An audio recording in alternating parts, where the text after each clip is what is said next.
హైదరాబాద్లో ఒక 100 పీపుల్ని ర్యాండమ్గా తీసి మనం అల్ట్రాసౌండ్ స్కాన్ చేస్తే ఇందులో 50%కి ఫ్యాటీ లివర్ ఉంటుంది. అంత బ్యాడ్గా ఉంది ఫ్యాటీ లివర్. లాస్ట్ 20-25 ఇయర్స్లో ఇండియాలో మనం కొత్త రకాల జబ్బులు మనం చూస్తాం జరుగుతుంది. Number of cases, multiple problems పెరుగుతుంది చూస్తున్నాం. And only one reason is doctor KS Somashekhara Rao, Hyderabad's leading gastroenterologist. ఇండియాలో 10 మందిలో 7గురికి గట్ హెల్త్ ఇష్యూస్ ఉన్నాయి. Bloating, IBS, fatty liver, GERD, ulcers, constipations ఇవన్నీ ఎందుకు వస్తున్నాయి? బ్యాడ్ ఫుడ్ వలన, స్ట్రెస్ వలన, ఆల్కహాల్ వలన, లేకపోతే answer all of the above అన్న. ఎన్ని డిసీజెస్ వస్తున్నాయి సార్? I can list. రాత్రి అంతా నిద్రపోకుండా 4 AM బిర్యానీ తింటున్నారు. అవును, that time is abnormal time. Brain స్ట్రెస్లో ఉన్నప్పుడు పారాసింపాథెటిక్ నర్వస్ సిస్టమ్ అనేది యాక్టివేట్ అయిపోతుంది. ఎగ్జామ్కి వెళ్ళే ముందు 2-3 సార్లు మీరు వాష్రూమ్ యూజ్ చేయాల్సి వస్తుంది. స్ట్రెస్ ఎక్కువగా ఉన్న వాళ్ళల్లో కంటిన్యూస్గా అల్సర్స్ పొట్ట లోపల ఫామ్ అయ్యే అవకాశం ఉంటుంది. ఎందుకంటే ఒకప్పుడు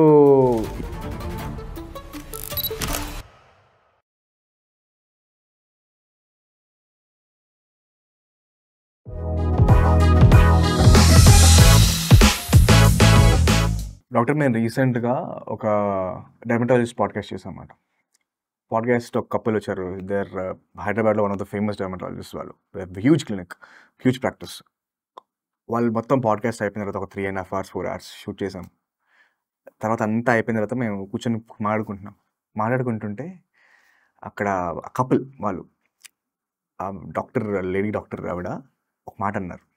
వివేక్, నేను ఎంత చెప్పినా కూడా, నేను ఎన్ని ట్రీట్మెంట్లు చేసినా కూడా, నేను ఎన్ని లేజర్ ట్రీట్మెంట్లు చేసినా, ఎన్ని టానిక్లు ఇచ్చినా, ఎన్ని సీరంలు ఇచ్చినా కూడా నీ ఇంటర్నల్గా నీ గట్ సరిగ్గా లేకపోతే ఇవన్నీ వేస్ట్ వివేక్. నీ ఇంటర్నల్ హెల్త్ అనేది చాలా చాలా ఇంపార్టెంట్, గట్ అనేది చాలా చాలా ఇంపార్టెంట్. చాలామంది దీన్ని లైట్ తీసుకుంటున్నారు అన్నారు.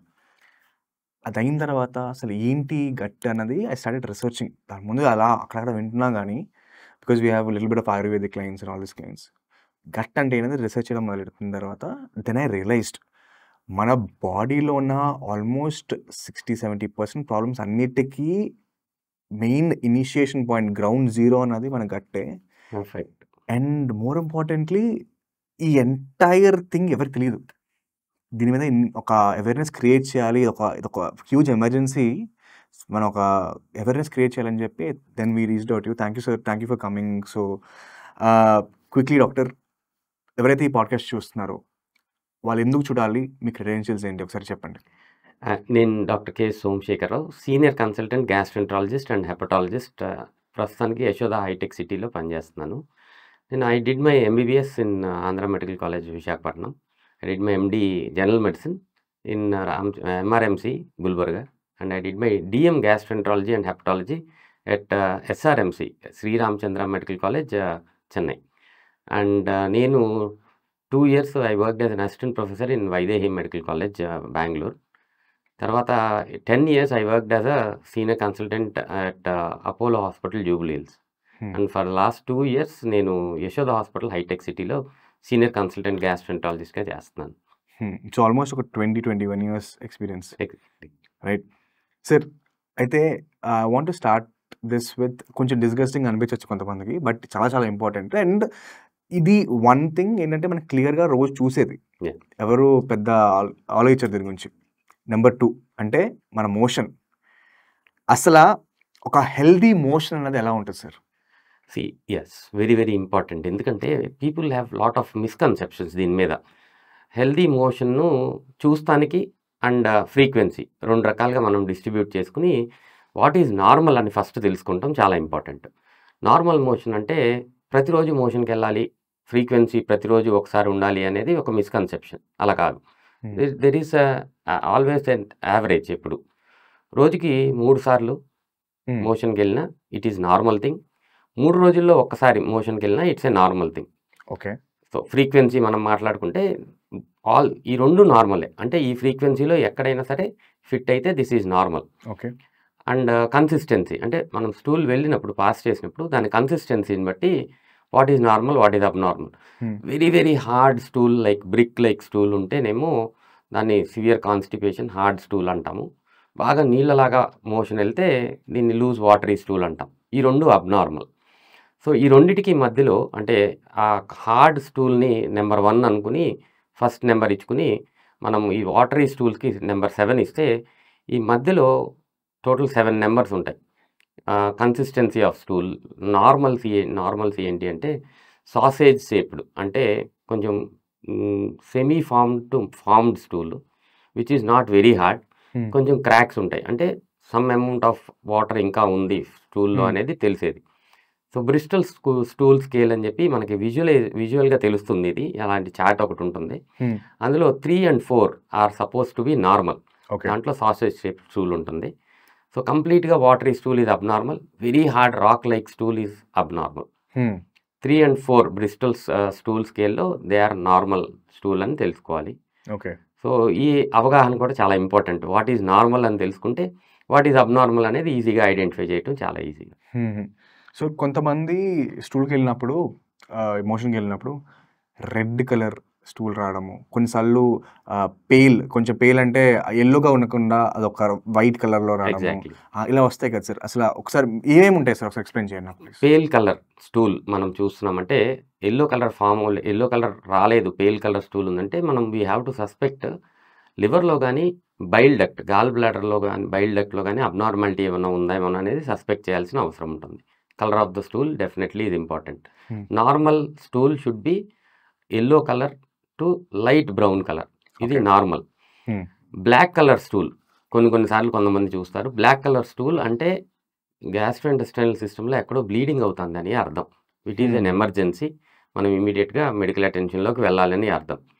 రెడ్ కలర్ స్టూల్ అంటే బ్లడ్ అండ్ స్టూల్ మిక్స్ అయ్యి వస్తుంది, అంటే lower GI system. Lower GI అనగానే మనము మోషనల్ ఏరియా నుంచి కొంచెం పైకి వెళ్తే దాన్ని సిగ్మాయిడ్ కోలాన్, డిసెండింగ్ కోలాన్ అంటాం. అక్కడ ఏదైనా లీజన్స్ ప్రాబ్లం ఉంటే బ్లీడింగ్ అవుతా ఉంది అనేది క్లియర్ కట్గా తెలుస్తుంది. కొంతమందికి మోషన్ పాస్ చేసినాక ఫ్రెష్ బ్లడ్ చూస్తారు. ఇది లోకల్ యానోరెక్టల్ ప్రాబ్లమ్స్ అంటాం, అంటే రెక్టమ్ కానీ మోషనల్ ఏరియా యానస్ కానీ ప్రాబ్లం ఉంది అని, అక్కడ బ్లీడింగ్ సోర్స్ ఉందని అర్థం. ఇవన్నీ కూడా ఇమీడియట్గా మనం ఇన్వెస్టిగేట్ చేసుకుని డయాగ్నోస్ చేసుకోవాల్సిన అవసరం ఉంది. These are abnormal.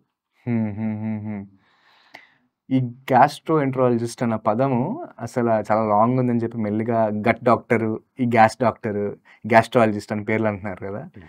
కానీ ఒక పాయింట్ ఏంటంటే ఈ గట్ డాక్టర్ అన్న పేరు లాస్ట్ 2 years ముందు వినిపించేది కాదు. గట్ అన్న కాన్సెప్ట్ లాస్ట్ 2 years ముందు కూడా లేదు. రీసెంట్గా ఈ గట్ అన్న కాన్సెప్ట్ వచ్చేసింది, దాని మీద చాలా ఇన్ఫర్మేషన్ వస్తుంది. చాలామంది ఇలా అయితే నాలా ఎమర్జెన్సీ పాడ్కాస్ట్లు చేస్తున్నారు, ఎమర్జెన్సీ ఇన్ఫర్మేషన్ బయట పెడుతున్నారు. ఈవెన్ చాలామంది డాక్టర్స్ కూడా బయటకు వచ్చి ఇది నలుగురు తెలుసుకోవాల్సిన విషయము, this is very very important చెప్తున్నారు. ఫస్ట్ థింగ్ ఏంటంటే గట్ అంటే అసలు ఏంటి సార్? గట్ అంటే నోటి దగ్గర నుంచి యానల్ కెనాల్ వరకు it's a single tube. Okay. పైన నుంచి కింద వరకు ఒక సింగిల్ ట్యూబ్. ఒక్కొక్క ఏరియాలో కొంచెం డిస్టెన్షన్, ఎక్స్పాన్షన్, సైజెస్ వేరీ అవుతూ ఉంటుంది. యాజ్ లోపలికి వెళ్ళే కొద్దీ లోపల లైనింగ్ మారుతూ ఉంటుంది. సో నోటి దగ్గర నుంచి యానల్ కెనాల్ వరకు మొత్తం ఈ ట్యూబ్ని గట్ అంటాము. దీనికి అసోసియేటెడ్గా కొన్ని ఆర్గాన్స్ అటాచ్ అయ్యి ఉంటాయి. వాటి సెక్రీషన్స్ ఈ ఇంటెస్టైన్లోకి రిలీజ్ చేసేది. అందులో ఒకటి most important liver and pancreas. ఈ అన్నిటినీ కలిపి గట్ అంటం జరుగుతుంది. సో మౌత్ అందరికీ తెలిసిందే, నోరు. దాని తర్వాత థ్రోట్ కింద నుంచి ఫుడ్ పైప్ ఒకటి స్టార్ట్ అవుతుంది. దీన్ని మనం ఈసోఫేగస్ అంటాము. ఈసోఫేగస్ అబ్డామినల్ క్యావిటీలోకి వచ్చేసరికి ఒక పౌచ్ లాగా తయారవుతుంది. దీన్ని స్టమక్ అంటాం మనం. స్టమక్ తర్వాత వచ్చేది స్మాల్ ఇంటెస్టైన్ ఆల్మోస్ట్ ఒక 2 meters లెంత్ ఉంటుంది మనకి పొట్ల లోపల. స్మాల్ ఇంటెస్టైన్ 2 meters అయిన తర్వాత వచ్చేది లార్జ్ ఇంటెస్టైన్, దీన్ని కోలాన్ అంటాం.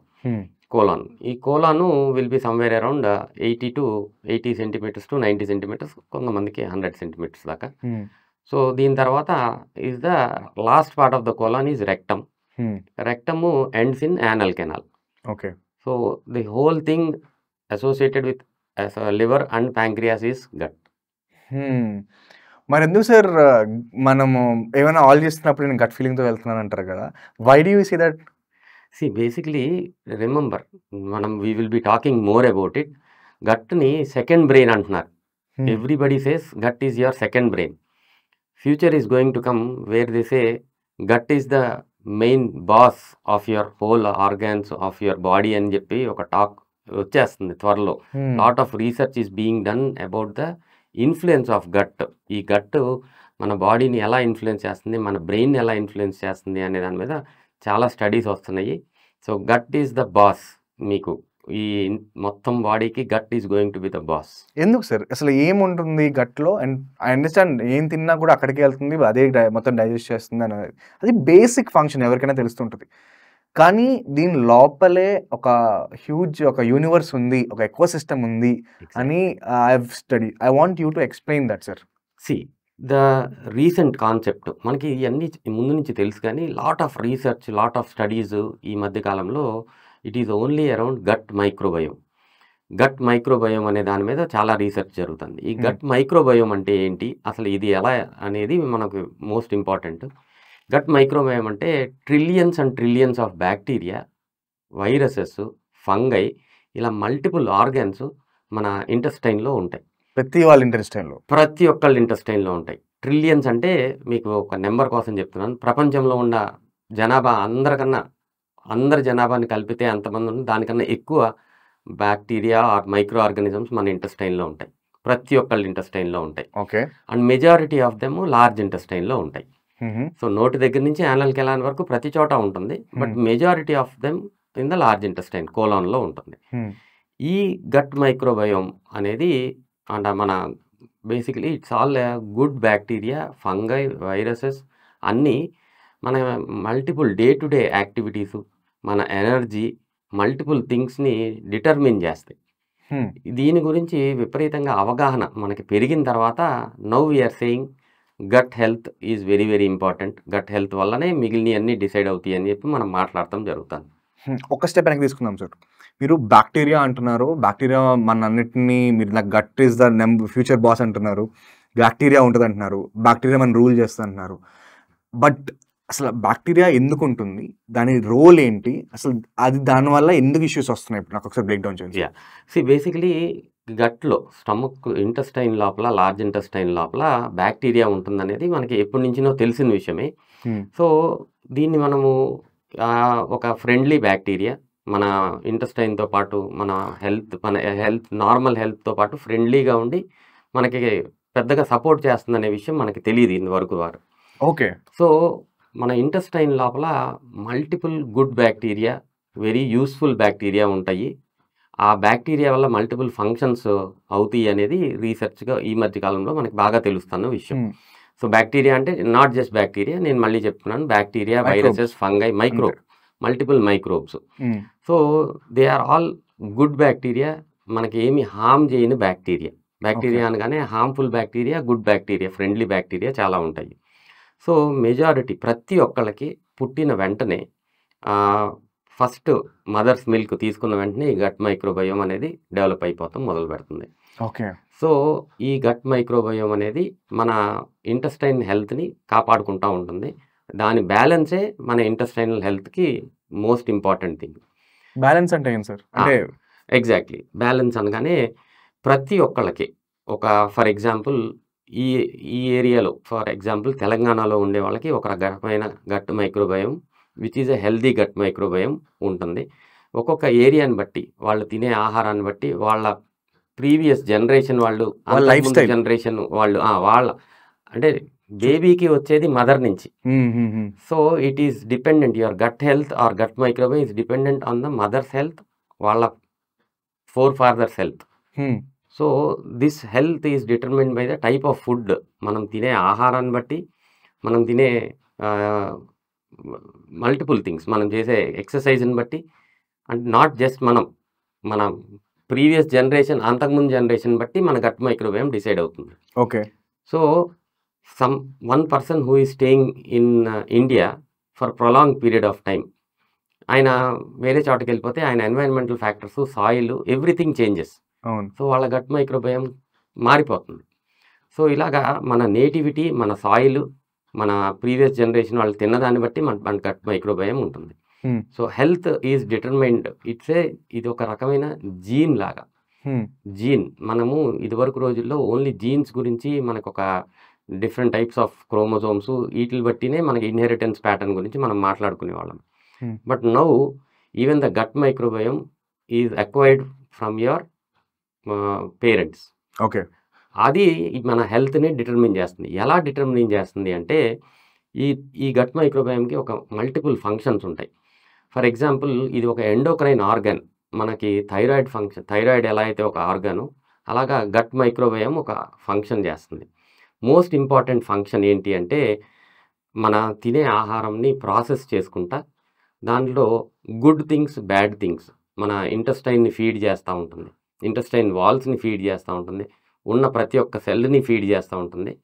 సో, దాన్ని బట్టి ఇట్ రెగ్యులేట్స్ ద ఇన్‌ఫ్లమేషన్. బాడీలో గుడ్ అండ్ బ్యాడ్ అంటే బాడీలో ప్రతి ఒక్క సెల్‌ని నార్మల్ స్టేజ్‌లో కంటిన్యూ చేస్తానికి ఈ గట్ బ్యాక్టీరియా ఏదైతే సెక్రీట్ చేస్తుందో, దిస్ విల్ డిటర్మిన్. ఎప్పుడైతే ఈ ఇన్‌ఫ్లమేషన్ మిస్‌మ్యాచ్ అవుతుందో, మిస్‌మ్యాచ్ అంటే కొంతమందికి ఈ గట్ మైక్రోబయోమ్ సరిగ్గా లేకపోతే బాడీలో ఇన్‌ఫ్లమేషను ఎక్కువైపోతుంది. వాపు ప్రతి ఒక్క సెల్ వాపుకు గురవుతుందనమాట. దీన్ని మనం ఇన్‌ఫ్లమేషన్ అంటాం. ఈ గట్ మైక్రోబయోమ్ గనక సరిగ్గా మెయింటైన్ అవ్వకపోతే ఇన్‌ఫ్లమేషన్ పెరిగిపోతా ఉంటుంది. దీన్ని మనం డిస్బయోసిస్ అంటాం. ఎప్పుడైతే బ్యాడ్ బ్యాక్టీరియా వచ్చి మన ఇంటెస్టైన్‌లో ఉన్న నార్మల్ హెల్తీ ఎన్వైర్న్‌మెంట్‌ని డిస్టర్బ్ చేస్తాయో, it can be because of multiple reasons. Type of food గానీ, ఎన్వైర్న్మెంటల్ ఫ్యాక్టర్స్ మారినప్పుడు గానీ, ఈ గట్ మైక్రోబయోమ్ డిస్రప్ట్ అయ్యే అవకాశం ఉంటుంది. దీన్ని మనం డిస్బయోసిస్ అంటున్నాం. అంటే నార్మల్‌గా ఉండాల్సిన బయోము డిస్టర్బ్ అయిపోతుంది. This is the reason for multiple diseases అనేది ఇప్పుడు రీసెర్చ్‌లో మనకి బాగా బయటకు తెలుస్తుంది. ఎన్ని డిసీజెస్ వస్తున్నాయి సార్? నాకు ఒక వెంటనే లైక్ టక్ టక్ టక్ లిస్ట్ చెప్పాను సార్ ఒకసారి. I can list mental health disorders, అంటే కార్డియాక్. మెంటల్ హెల్త్ డిజార్డర్స్ అంటే డిప్రెషన్, యాంగ్జైటీ ఇలాంటి అన్నిటికీ డిస్బయోసిస్ కారణం. కార్డియాక్ డిజార్డర్స్ మనకి హార్ట్ అటాక్స్, మనం రెగ్యులర్‌గా మాట్లాడుకునే హార్ట్ అటాక్స్ ఎక్కువ ప్రోన్ అవుతానికి డిస్బయోసిస్ కారణం. ఫ్యాటీ లివర్ డిసీజ్ మనం ఎక్కువగా చూస్తున్నాం. దీనికి డిస్బయోసిస్ కారణం. ఈ మధ్య కాలంలో ఎక్కువగా చూసే ఇన్‌ఫ్లమేటరీ బౌల్ డిసీజ్ ఐబీడీ అంటారు. దీనికి డిస్బయోసిస్ కారణం. ఇరిటబుల్ బౌల్ సిండ్రోమ్‌లో కూడా డెఫినెట్‌గా dysbiosis is playing a role. ఇలా multiple diseases, multiple organs involve చేసుకుంటా మనకి ప్రాబ్లమ్స్ వస్తున్నాయి. డయాబెటీస్ రావటానికి, ఒబిసిటీ ఎక్కువ రావటానికి కూడా డిస్బయోసిసే కారణం. These are all multiple disorders because of dysbiosis. ఇవన్నీ టచ్ చేద్దాం సార్ మనము పాడ్‌కాస్ట్‌లో. కానీ నేను ఒక వెరీ ఇంట్రెస్టింగ్ థింగ్ విన్నాను సార్. గట్ ఇష్యూస్ ఉండడం వల్ల సెక్షువల్ హెల్త్ ఖరాబ్ అవుతుంది అని విన్నాను. ఇది నిజమేనా? Definitely yes. ఈ గట్ డిస్బయోసిస్ అని మనం ఏదైతే మాట్లాడామో, ఈ గట్ డిస్బయోసిస్‌లో బ్యాడ్ బ్యాక్టీరియా, గుడ్ బ్యాక్టీరియాని డామినేట్ చేసి కొన్ని టాక్సిన్స్‌ని రిలీజ్ చేస్తుంది. ఓకే. ఈ టాక్సిన్స్ యొక్క ఎఫెక్ట్ మల్టిపుల్ హార్మోన్స్ మీద ఉండే అవకాశం ఉంటుంది. And lot of blood vessels మీద కూడా ఇది ఎఫెక్ట్ ఉంటుంది. అంటే బ్లడ్ వెజల్‌లో ఫ్లో తగ్గిపోయే అవకాశం. సో, మేల్స్‌లో చూసుకుంటే మనం ఎరెక్టైల్ డిస్‌ఫంక్షన్ అంటే నార్మల్‌గా పెనిస్ హార్డెన్ అవ్వకపోవటం. హార్డెన్ అయిన పెనిస్ తొందరగా ఇది అయిపోతాం, సాఫ్ట్ అయిపోతాం. ఇది ఎరెక్టైల్ డిస్‌ఫంక్షన్ అంటాము. ఇది మేల్స్‌లో మనం చాలా ఎక్కువగా చూస్తాం జరుగుతుంది. హార్మోనల్ డిస్‌బ్యాలెన్స్ వల్ల ఫీమేల్స్‌లో కూడా సెక్షువల్ డ్రైవ్ తగ్గిపోయే అవకాశం చాలా ఎక్కువగా ఉంటుంది. Okay. So, it is definitely going to effect your sexual health. ఇది నార్మల్‌గా ఏ ఏజ్ గ్రూప్‌లో కిక్ ఇన్ అవుతుంది సార్? మీరు చూస్తుంటారు కదా day to day. A age గ్రూప్‌లో బాగా కిక్ ఇన్ అవుతుంది? జనరల్లీ డిస్బయోసిస్ అనేది ఇప్పుడు ఏజ్ లిమిట్ లేదు. ఎందుకంటే మనం చిన్న పిల్లలప్పటి నుంచి maybe from the age of 10 years వీళ్ళు అంతా జంక్ ఫుడ్ అంతా తినటం మొదలుపెట్టారు. It is all dependent on the type of food అని ఇందాక చెప్పాను నేను. ఈ జంక్ ఫుడ్ తినటం మొదలుపెట్టిన తర్వాత 4-5 ఇయర్స్‌లో ఈ డిస్బయోసిస్ డిస్రప్ట్ అయిపోయే అవకాశం చాలా ఎక్కువగా ఉంటుంది. 15 ఇయర్స్ ఏజ్‌లోనే మనం లాట్ ఆఫ్ పీపుల్‌కి ఫ్యాటీ లివర్ డిసీజెస్, ఈ ప్రాబ్లమ్స్ అన్నీ చూస్తాం జరుగుతుంది. సో, మెజారిటీగా ఈ ఏజ్ గ్రూప్ అనేది చిన్న పిల్లల నుంచి మనం చూస్తాం జరుగుతుంది. And most of the time up to ప్రతి ఒక్క ఏజ్ గ్రూప్‌లో మనం చూస్తున్నాము. ఎవరైతే ఎక్కువ ఈ జంక్ ఫుడ్, ప్రాసెస్డ్ ఫుడ్ ఇయన్నీ తింటున్నారో, ఈ డైటరీ మోడిఫికేషన్స్ చేసేసుకున్నారో, వెస్టర్నైజ్డ్ డైట్‌కి వెళ్ళిపోయారో, ఆ ఏజ్ గ్రూప్ అందరిలో మనము ఈ ప్రాబ్లమ్స్ అన్నీ చూస్తాం జరుగుతుంది. పర్టిక్యులర్‌గా ఈ సెక్షువల్ హెల్త్ డెఫినెట్‌గా ఈ సెక్షువల్ హెల్త్ అనేది ఎర్లీ ఏజ్ గ్రూప్ నుంచి maybe from the age of 20 years నుంచి మనం చూస్తాం జరుగుతుంది. ఎందుకంటే వీళ్ళందరూ ఎప్పుడో చిన్నప్పుడే అడల్టరేటెడ్ ఫుడ్ తినడం మొదలుపెట్టేశారు కాబట్టి. అంటే ఒకప్పుడు ఈ ఎరెక్టైల్ డిస్‌ఫంక్షన్ అనేది మోస్ట్‌లీ స్ట్రెస్ వలన, ఎగ్జాక్ట్‌లీ. వాటి వల్ల వస్తున్నారు. రైట్ నౌ ఏంటంటే మనం తినే ఫుడ్ కూడా ఎఫెక్ట్ చేస్తుంది అండ్ ఇట్ ఈస్ డైరెక్ట్లీ అనేది ప్రూవ్ అయిందని అంటారు. డెఫినెట్లీ. యెస్. ఓకే. సార్ మీకు నేను ఒక వీడియో చూపిస్తాను. ఒక ఇంట్రెస్టింగ్ పర్సనాలిటీ మాట. Very famous person. ఒకసారి చూసి then will talk about it. మీరు ఐ థింక్ మీరు చూసుంటారు ఎప్పుడు. ఒకసారి చూద్దాం. ప్లే చేసాయి. హే గాయ్స్ ఇవాళ పొద్దున్నే ఫుల్ ఆకలిగా ఉంది. 2 వడ, 2 బోండాతో అయితే స్టార్ట్ చేశాను అనమాట. దాని తర్వాత ఒక 2 పూరి కూడా వేసేసాను. రిటర్న్ రూమ్‌కి వచ్చిన తర్వాత చకోడీల ప్యాకెట్ కనపడింది. హాఫే తిన్నాను, మొత్తం తినలేదు. మధ్యాహ్నం బయటికెళ్ళినప్పుడు నేను మా ఫ్రెండ్ గాడు ఫస్ట్ జింజర్ చికెన్ హాఫ్ చెప్పుకున్నాము. దాని తర్వాత నాకంటూ సెపరేట్‌గా ఒక చికెన్ ఫ్రైడ్ రైస్ అయితే చెప్పా. ఈ 2 తిన్న తర్వాత ఒక డెజర్ట్ ఉంటే బాగుండిద్ది అనిపించింది. అందుకే ఒక సాఫ్టీ చెప్పుకున్నాను, మిక్స్‌డ్‌ది బాగుండేది. నైట్ ఏంటంటే ఫుల్ ఆకలిగా ఉంది, పైగా స్ట్రెస్ ఎక్కువ ఉంది. అందుకే ఫుల్‌గా తిందామని డిసైడ్ అయిపోయాను. రూమ్‌లో కూడా ఎవరు లేరు. అందుకని ఒక ఫుల్ చికెన్ షవర్మా, ఒక ఫుల్ గ్రిల్డ్ బర్డ్, దాంతో పాటు బిర్యానీ రైస్ ఆర్డర్ పెట్టాను. బిర్యానీ అయితే ఆర్డర్ పెట్టలేదు ఇవాళ. నాకైతే చాలా ప్రశాంతంగా ఉంది. ఎందుకంటే స్ట్రెస్ ఎక్కువగా ఉన్నప్పుడు ఫుడ్ తినడం కన్నా కానీ ఇంకా వేరే ఆప్షన్ నాకైతే కనపడదు. ఇంతకీ గ్రిల్ చికెన్ అయితే మాత్రం అదిరిపోయిందనమాట. ఒక్కటి కూడా వదలలేదు, మొత్తం తినేసాను. హే ఈ అబ్బాయి సార్ అరే ఛానల్లోకి వెళ్ళరా.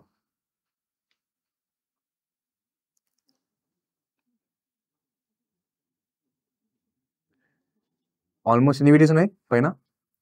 Close to 270 videos sir. ఇది it's a day of his life. Every day ఈ అబ్బాయి ఇలానే తింటాడు. వెరీ నైస్ ఎంటర్టైనర్, మంచి కంటెంట్ చేస్తుంటాడు, ఏ రకమైన బ్యాడ్ థింగ్స్ ప్రమోట్ చేయడు. తన లైఫ్ ఏంటో తను చూపించుకుంటున్నాడు. But how old is he? I think ఒక 25 years ఉంటాయి సార్. రీసెంట్గా మన ఫేస్ రివీల్ చేసాడు అబ్బాయి. 25 years ఉంటాయి. అవుట్ ఆఫ్ జెన్యున్ కన్సర్న్తో అడుగుతున్నాను సార్. ఎందుకంటే ఐ నో ఇది హెల్తీ కాదు. మనకి ఎంత మెటబాలిజం ఉన్నా కూడా, ఎంత బీవత్స మెటబాలిజం ఉన్నా, నువ్వు ఎట్లంటే ఆ అబ్బాయి అప్పుడు అనిపిస్తూ ఉంటుంది, స్విగ్గీ, జొమాటో, సగం మంది రెస్టారెంట్ ఇండస్ట్రీ ఈ అబ్బాయి సింగిల్ హ్యాండెడ్ కాపాడుతున్నాడేమో అనిపిస్తూ ఉంటుంది. But this is not normal. 100%.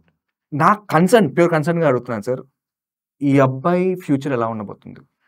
First and foremost thing ఏంటంటే వాట్ ఎవర్ ఈజ్ ఈటింగ్, ఆ వీడియోలో నేను చూసింది it's all outside food. అవును. అండ్ హై క్యాలరీ, నాకు తెలిసి lot of oils, multiple things ఉన్నాయి అందులో. So first eating outside, lot of infections, ఎక్యూట్గా డయేరియా లాగా, వామిటింగ్ లాగా ప్రెజెంట్ అవ్వకుండా క్రానిక్ ఇన్ఫెక్షన్స్, పొట్టలోపల వచ్చి ఉండిపోయే ఇన్ఫెక్షన్స్ చాలా ఉంటాయి. సిమ్టమ్స్ ఇమీడియట్గా చూపించాం. Number 1. Number 2, the type of high calorie diet, because maybe he is like less than 25 అంటున్నారు కాబట్టి he is able to take it. But అంత high calorie diet prolonged period of time everyday ఇలా చేస్తే this is going to effect his health in next 3 to 4 years. So ఏమవుతుంది అంటే I can tell you, first most important, ఇలా రోజు బయట తినడం వల్ల హెలికోబాక్టర్ పైలోరీ ఇన్ఫెక్షన్ అనేది ఒకటి వస్తుంది. ఈ ఇన్ఫెక్షన్ నెక్స్ట్ 1-2 yearsలో he can develop ulcers, stomach ulcers, duodenal ulcers వచ్చే హై రిస్క్ ఉంటుంది రోజు బయట తినే వాళ్ళకి. ఇది first. Second thing, systemic problems అంటే ఇదంతా these are all excessive oily, excessive calorie foods. ఇదేం చేస్తుందంటే ఫస్ట్ మీ ఇంటెస్టైన్లో గుడ్ బ్యాక్టీరియాని డిస్టర్బ్ చేసేస్తుంది. మనం మాట్లాడుకున్నాం ఇందాక గట్ హెల్త్ అని. This is going to disturb his gut health. ఇది ఒక రోజులో 2 రోజుల్లో అయ్యే కాదండి. Over a period of time 2 to 3 yearsలో ఈ మేనిఫెస్టేషన్స్ కనపడతాయి. ఇనీషియల్గా కనపడవు. ఈ గట్ బ్యాక్టీరియా డిస్టర్బ్ అయిపోవటం వల్ల he can become diabetic. Number 1, fatty liver disease and hypertriglyceridaemia, అంటే మెటబాలిక్ సిండ్రోమ్ అంటారు. మెటబాలిక్ సిండ్రోమ్ అంటే మనం ఓన్లీ ఓవర్ వెయిట్గా ఉండాల్సిన అవసరం లేదు. ఇవన్నీ diabetes, fatty liver, hypertriglyceridaemia వచ్చేస్తుంది. ఈ hypertriglyceridaemia is a risk factor for cardiac problems. Remember this. So ఇవన్నీ just because of his age ఇది ఓకే. నెక్స్ట్ 1-2 years, 3-4 years, 5 yearsకి వచ్చేసరికి ప్రతి ఒక్క disease step by step it will enter. And ఎక్యూట్గా ఇమీడియట్గా వచ్చేది మాత్రం డెఫినెట్గా అల్సర్ డిసీజ్ డెఫినెట్గా వస్తుంది. ఈ 1 by 1 డయాబెటీస్ కానీ అండ్ ఫ్యాటీ లివర్ కానీ ఇది ఏజ్ పెరిగే కొద్దీ డెఫినెట్గా వచ్చేస్తుంది జరుగుతుంది. ఆయన జెనెటిక్ మేకప్ ఎలా ఉంది నేను చెప్పలేను, కానీ if his genetic makeup is ఇంకా కొంచెం వీక్గా ఉంటే వెరీ ఎర్లీగా కిక్ ఇన్ అయిపోతాయి ఈ ప్రాబ్లమ్స్ అన్నీ. So ultimately every part of his body, every organ of his body effect అయ్యే అవకాశం ఉంటుంది. Very very unhealthy. I don't think ఇది చూడకూడదు. అంటే I don't think you should be doing that every day. Videos కోసం చేయకూడదు అనేది నా opinion. It is going to effect his health over period of time. బయట కనిపించకపోయినా కూడా లోపల మొత్తం తినేస్తుంది అంటారు. డెఫినెట్గా ఇనీషియల్గా యంగ్ పీపుల్లో ఇప్పుడు ఏం తెలియదండి. వన్స్ దే అంటే ఇలా ఇది ఎక్స్ట్రీమ్స్. నార్మల్గా కూడా ఎక్స్ట్రీమ్ సార్, ఎవరు తినలేరు సార్. ఈ అబ్బాయి గురించి వచ్చిందని చెప్తాను సార్. ఆ అబ్బాయి అందరూ ఇది ఎడిటింగ్ అంటే ఏంట్రా మీరు ఎడిటింగ్ అంటున్నారు అని చెప్పి లైవ్లో వచ్చి 40 బజ్జీలు తిన్నాడు. నేను అది చూస్తుంటే నాకు యాంగ్జైటీ వచ్చింది సార్. అంటే 40 బజ్జీలు అంటే ద అమౌంట్ ఆఫ్ ఆ పిండి, ఆ కార్బ్స్, దాంతో పాటు ఆయిల్ లోపలికి వేసుకుంటుంటే ఏమవుతుంది? నేను ఒక్క బజ్జీ నేను బై మిస్టేక్ తింటేనే నాకు కడుపు అంతా మంట వస్తుంది. I'm 28, 29 years old. 3 ఏళ్ళు ఆ అబ్బాయికి కడుపు ఉండదురా నాయనా అని భయం వేస్తుంటుంది సార్. డెఫినెట్లీ కడుపు కాదండి, ఎవ్రీ ఆర్గన్. ఇవి టాకింగ్ ఒట్టి పొట్ట గురించి మాత్రం మాట్లాడట్లా నేను. పొట్టలో వచ్చేది అల్సరు, అది ఏదో హెలికోబాక్టర్ పైలోరీ ఇన్ఫెక్షన్ వల్ల వస్తుంది. బట్ మిగిలిన అన్నీ ఇర్రివర్సిబుల్ డ్యామేజెస్ అయ్యే అవకాశం ఉంటుంది. ఇర్రివర్సిబుల్ డ్యామేజ్ నేను మాట్లాడేది. డయాబెటీస్ ఒకసారి కిక్ ఇన్ అయింది అంటే you may have to start taking medications, triglycerides, మళ్ళీ దానికి medications, fatty liver. So all these are life style problems. మనం మాట్లాడే ప్రతి ఒక్కటి లైఫ్ స్టైల్. అండ్ ఇంతకన్నా హారబుల్ లైఫ్ స్టైల్ డైట్లో ఇంకేమీ చూడం మనం. ఇంకొకటి ఉంది సార్, ఇంకొకరు ఉన్నారు, నెక్స్ట్ వీడియో ప్లే చేయరు. Guys, today I'm going to make chicken dumplings biryani in just 1 minute. And this is going to be in YouTube Book of World Records. Guys, నేను ఒక pan లో వాటర్ తీసుకున్నాను and this is Tata Sampann instant chicken biryani. Guys, the biryani inside this pack is really yummy and really delicious. All you have to do is just switch off the stove and slide this pack into the boiling water and close the lid. Guys, after 5 minutes, my biryani is ready. Ta-da! You guys, వేడిగా biryani 2 minutes లో అదిరిపోయింది. When you click on the price, direct గా మీరు retail website కి వెళ్ళి అక్కడ ఉన్న offers అన్ని కూడా గ్రాబ్ చేసుకోవచ్చు. ఈ ఇన్స్టెంట్ ఫుడ్స్ ఈవిడ పేరు ఏదో ఉంది సార్, అన్విత వ్లాగ్స్ అని ఎవరు ఉన్నారు ఈవిడ. ఇవన్నీ ముద్దుగా అందరూ కమెంట్స్లో ఇన్స్టెంట్ అక్క అని పిలుస్తుంటారు అనమాట. ఈ ఇన్స్టెంట్ ఫుడ్కి తినడం వల్ల ఇన్స్టెంట్గా మనకి ఏమొస్తుంది సార్? జబ్బులు వస్తాయి. ఏం జబ్బులు వస్తాయి? అన్నీ. మళ్ళీ ఐ విల్ టెల్ యూ, మనకి ఇప్పుడు లాస్ట్ 20-25 yearsలో ఇండియాలో మనం కొత్త రకాల జబ్బులు మనం చూస్తాం జరుగుతుంది. Number of cases, multiple problems పెరుగుతుంది చూస్తున్నాం. అందులో మనం చెప్పుకోవాలంటే 25 years back inflammatory bowel disease అనే ప్రాబ్లమ్ మనకి ఇండియాలో మనం రేర్గా చూసేవాళ్ళం. వెస్టర్న్ వరల్డ్లో మనం ఆ లిటరేచర్ చదువుకుని ఓకే ఇలా ఉంటుందా అనేది ఒక ఐడియా ఉండేది. ఈరోజు you won't believe, inflammatory bowel డిసీజ్లో second highest number of cases ఇండియాలో ఉంటాయి. And only one reason is type of food, మన డైట్. ఇలాంటి ఇన్స్టెంట్ ఫుడ్స్ మల్టిపుల్ థింగ్స్ లేండి, ఇది వన్ ఆఫ్ దెమ్. సో ఎందుకంటే మనము 25 years బ్యాక్ వరకు ఈ ప్యాక్డ్ ఫుడ్స్ ఇవన్నీ చాలా తక్కువ ఉండేవి, మనకింత అవైలబిలిటీ కూడా ఉండేది కాదు. సో చాలా తక్కువ. ఫర్ ఎగ్జాంపుల్ ఇప్పుడు ఆ ఇన్స్టెంట్ ఫుడ్ అనే కాన్సెప్ట్ ఉందనుకోండి, సమ్మన్ ఇంటికి దూరంగా ఎక్కడో ఉండి ఒక 2-3 రోజులు ఆహారం దొరికే అవకాశము, వండుకునే అవకాశము లేని వాళ్ళకి, ఎక్కడో ట్రెక్కింగ్ చేసుకుంటానో లేదంటే ఏదైనా అడవుల్లో ఉండే వాళ్ళ కోసము కాన్సెప్ట్ స్టార్ట్ అయింది. అది దాన్ని మనం డే ఇన్ డే అవుట్ అదే ఫుడ్ తింటే దాంట్లో చాలా రకాల స్టోరేజ్ కోసం, బేసిక్లీ ప్రిజర్వేటివ్స్, ఇవన్నిటిని ఫుడ్ లైఫ్ని ప్రొలాంగ్ చేయడానికి, దాని లోపల ఉన్న ఇంగ్రీడియంట్స్ని ప్రొలాంగ్ చేయడానికి చాలా రకాల ప్రిజర్వేటివ్స్ వాడుతూ ఉంటాం. ఈ ప్రిజర్వేటివ్స్ వాడిన ఫుడ్స్నే మనము processed foods, ultra processed foods అంటాం జరుగుతుంది. ఈ అల్ట్రా ప్రాసెస్డ్ ఫుడ్స్ ఇదంతా యూఎస్లో, వెస్టర్న్ వరల్డ్లో మనం చూసేవాళ్ళమే. ఈ లాస్ట్ 20 years నుంచి విపరీతంగా మనకు పెరిగిపోతాం. దాన్నే మనం స్టేబుల్ ఫుడ్ లాగా డే ఇన్ డే అవుట్ తినటం వల్ల రకరకాల ప్రాబ్లమ్స్ అన్నీ రావటం జరుగుతుంది ఇప్పుడు. So coming back to my gut, నా గట్ బ్యాక్టీరియా మొత్తం డిస్టర్బ్ అయిపోతుంది ఇలాంటి ఫుడ్స్ తినటం వల్ల.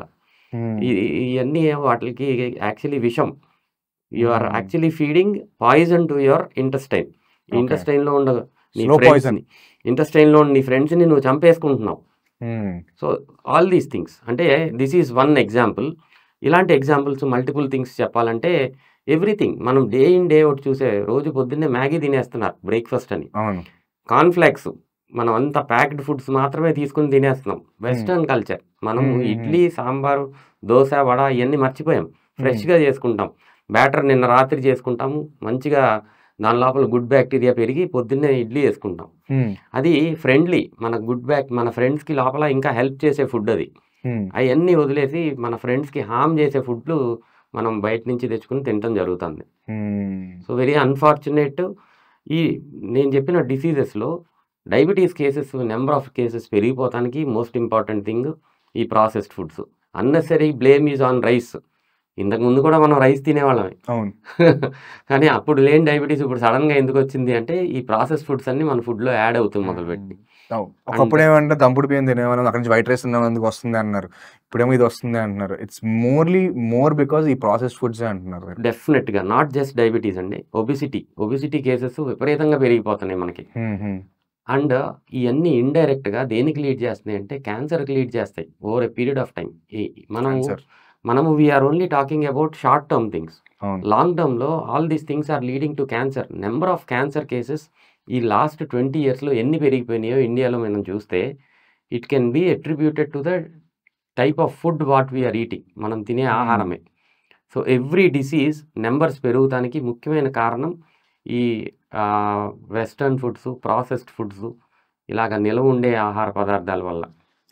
ఒకసారి ప్రాసెస్డ్ ఫుడ్స్ అంటే బ్రేక్ చేద్దాం సార్, ఎందుకంటే చాలా మందికి ప్రాసెస్డ్ ఫుడ్ అంటే ఇది ప్రాసెస్డ్ ఫుడ్ అని అర్థం కాదు, అల్ట్రా ప్రాసెస్డ్ ఫుడ్ అనేది అర్థం కాదు. ఒకసారి బ్రేక్అవుట్ చేద్దాం. నాకు ఒకసారి స్విగ్గీ, ఇన్స్టామార్ట్ లాంటివి ఏమైనా ఓపెన్ చేయి వెంటనే క్విక్లీ. జొమాటో ఇవి ఉంటాయి కదా fast quick commerce. Swiggy, Instamart open చేయండి.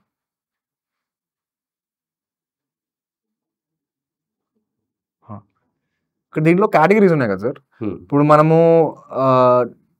డైలీ బ్రెడ్ని స్టార్ట్ చేద్దాం సార్. మనం బ్రెడ్ మీద క్లిక్ చేసాం, ఇక్కడ మనకి ఏమొస్తున్నాయి, టాప్లో బ్రెడ్ వస్తుంది. బ్రెడ్ అన్నది ప్రాసెస్డ్ ఫుడ్డా కాదా? దీని లైఫ్ స్పాన్ మ్యాక్సిమం 2 days ఉంటుంది bread, which is reasonably okay. Very very very less processed food, reasonably it is okay. అయితే కిందకి వస్తే ఆ కర్డ్స్ అండ్ యోగర్ట్స్కి వెళ్ళండి సార్. ఇక్కడ మిల్క్ ఉంది కదా సార్, మిల్క్ లో ఇక్కడ కింద టెట్రా ప్యాక్ లో మిల్క్స్ వస్తాయి సార్. Tetra pack milks are ultra processed foods. Ultra processed food. ఒకసారి నాకు వెరీ క్విక్లీ ప్రాసెస్డ్ కి అల్ట్రా ప్రాసెస్డ్ కి డిఫరెన్స్ చెప్తాను. బేసికలీ మీ షెల్ఫ్ లైఫ్ అంటే ఇది ఎక్కువ రోజులు ఉండటానికి వాడే ప్రిజర్వేటివ్స్ బట్టి we divide it into processed and ultra processed. Okay. Anything which can stay అంటే ఒక నెల రోజుల నుంచి 3 నెలల వరకు నిలవ ఉండే ఏదైనా సరే ప్రాసెస్డ్ ఫుడ్స్. ఓకే. 6 నెలల వరకు నిలవ ఉండే కొన్ని ఉంటాయి ఈ ultra processed foods. Okay. So ఇది వెరీ సింపుల్. నిలవ ఉండే అన్ని ప్రాసెస్డ్ ఫుడ్స్. ఓకే. ఎక్కువ నిలవ ఉండేవి అన్నిటికన్నా బ్యాడ్. సో మనం ఎప్పుడైతే షాప్కి వెళ్తామో, షాప్కి వెళ్ళి అక్కడ మ్యానుఫ్యాక్చరింగ్ డేట్, ఎక్స్పైరీ డేట్ ఉంటుంది, ఆ రెండింటికి గ్యాప్ 6 నెలలు ఉంది అంటే అల్ట్రా ప్రాసెస్డ్, దానికంటే ఎక్కువ ఉంది అంటే అల్ట్రా ప్రాసెస్డ్. రెండింటికి గ్యాప్ పెరుగుతుంది అంటే అది మనం విషం తీసుకుంటున్నానే అర్థం. It's very simple. Okay. So ఇక్కడ మనకి మీరు టెట్రా ప్యాక్ మిల్క్ అంటున్నారు కదా సార్. టెట్రా ప్యాక్ మిల్క్ దానికి 6 months 3 months ఉంటుంది. అంత తెలిసి కూడా మనకి మిల్క్ డెఫిషియన్సీ లేదు సార్ మన కంట్రీలో. లేదు, డెఫినెట్ గా లేదు. ఎందుకు సార్? మరి ఎందుకు అంత సేల్ అవుతున్నాయి అవి? I really don't understand. దాంట్లో మళ్ళీ ఏమన్నా ఈ అడ్వర్టైజ్మెంట్స్ లో ఫార్టిఫికేషన్ ఇలాంటివి అన్ని చెప్తా ఉంటారు. But definitely tetra pack milk is not at all suggested. అందరూ మానేయాలి. అక్కడ లెఫ్ట్ సైడ్కి వెళ్ళండి, కొంచెం కిందకి వెళ్ళండి. కిందకి వెళ్తే ఇక్కడ మీకు ఒక సపరేట్ కిందకి వెళ్ళండి. అక్కడ ఈ ఇండియన్ బ్రెడ్స్ ఉంటాయి చూడండి, ఇండియన్ బ్రెడ్స్కి వెళ్ళండి. ఇప్పుడు చపాతీలు, పరోటాలు కూడా ఇవి మనకి ఒక ప్యాకెట్లో వచ్చేస్తున్నాయి. ఏం చేయాలంటే దాన్ని వచ్చి ready to heat instant. So వీటి life span most probably it is like 72 hours to not more than 72 hours. డెఫినెట్గా ఫ్రెష్గా చేసుకునే దానికి దీనికి చాలా తేడా ఉంటుంది. దీర్ఘకాలికంగా రెగ్యులర్గా కనుక ఇలాంటివి తీసుకుంటే it is definitely going to harm your health. Once in a while అంటే నెలలో ఒకసారి yes maybe that is okay, because దాని షెల్ఫ్ లైఫ్ మరీ ఎక్కువ లేదు. But it's very simple. అందరూ గుర్తుపెట్టుకోవాల్సింది ఎక్కువ రోజులు నిలవ ఉండే ఏదైనా సరే it is harmful to your body, harmful to your gut. They are not healthy foods at all. బాకెళ్ళండి. నాకు ఇక్కడ దీంట్లో సీరియల్స్ అండ్ బ్రేక్ఫాస్ట్ ఉంది కదా, అక్కడ స్టార్ట్ చేద్దాం. బ్రేక్ఫాస్ట్ నుంచి పొద్దున్న లెగిస్తే మనం చాలామందికి ఒక మార్కెటింగ్ వల్ల, అడ్వర్టైజింగ్ వల్ల కార్న్ ఫ్లాక్స్ తిన్నాం, చాకోస్ తిన్నాం అనేది అలవాటు అయిపోయింది. కార్న్ ఫ్లాక్స్ చాలా హెల్దీ అంటారు. కార్న్ ఫ్లేక్స్ అన్నది ఇట్స్ డ్రైడ్ అవుట్ మొక్కజొన్న. ఎగ్జాక్ట్లీ. అండ్ అది కూడా మీరు అన్నట్టు 3 ఇంకొకటి మంత్స్. యాడ్ చేస్తాను నేను. చెప్పండి సార్. నేను రెగ్యులర్గా పేషెంట్స్కి మీ ఆహారంలో ఫైబర్ కంటెంట్ కొంచెం ఎక్కువగా తీసుకోండి అంటే నేను రోజు కార్న్ఫ్లాక్స్ తింటున్నానని చెప్తాను. ఫ్రెష్ ఫ్రూట్స్ వెజిటేబుల్స్ తినమని నేను చెప్తే దే ఫీల్ అంటే it's all because of the advertisement అంతే. Added we have extra fibre అంటారు. దేనికన్నా extra fibre, it is not a fibrous food at all. Cereal is cereal. మన అన్నం ఎలాగో మన వీట్ ఎలాగో కార్న్ కూడా అలాంటిదే. అంతేగాని అదేమి ఫైబర్ ఉండదు. It is they are all advertising saying we have more fibre. Natural fibre is always fresh fruits and vegetables. దీన్ని వదిలేసి ఈ అడ్వర్టైజ్మెంట్లో ఈ ఫైబర్ అడ్వర్టైజ్మెంట్లు చూసి వీఆర్ ఈటింగ్ మోర్ ఫైబర్ అని వాళ్ళ feeling, and which is actually harmful.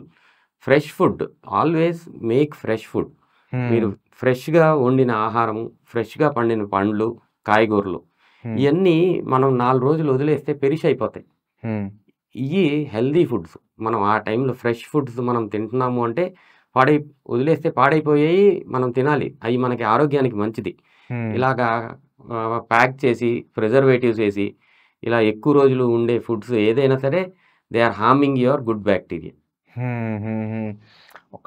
నా లైఫ్లో ఒక చిన్న పాయింట్ ఆఫ్ టైంలో చాలా ఎర్లీగా మా తాతగారు మా మదర్ కలిసి మాకు పంచన్ సత్యనారాయణ గారి ఫుడ్ అలవాటు చేశారు. అంటే మార్నింగ్ స్ప్రౌట్స్ తిన్నాము, ఇవన్నీ అలవాటు చేశారనమాట.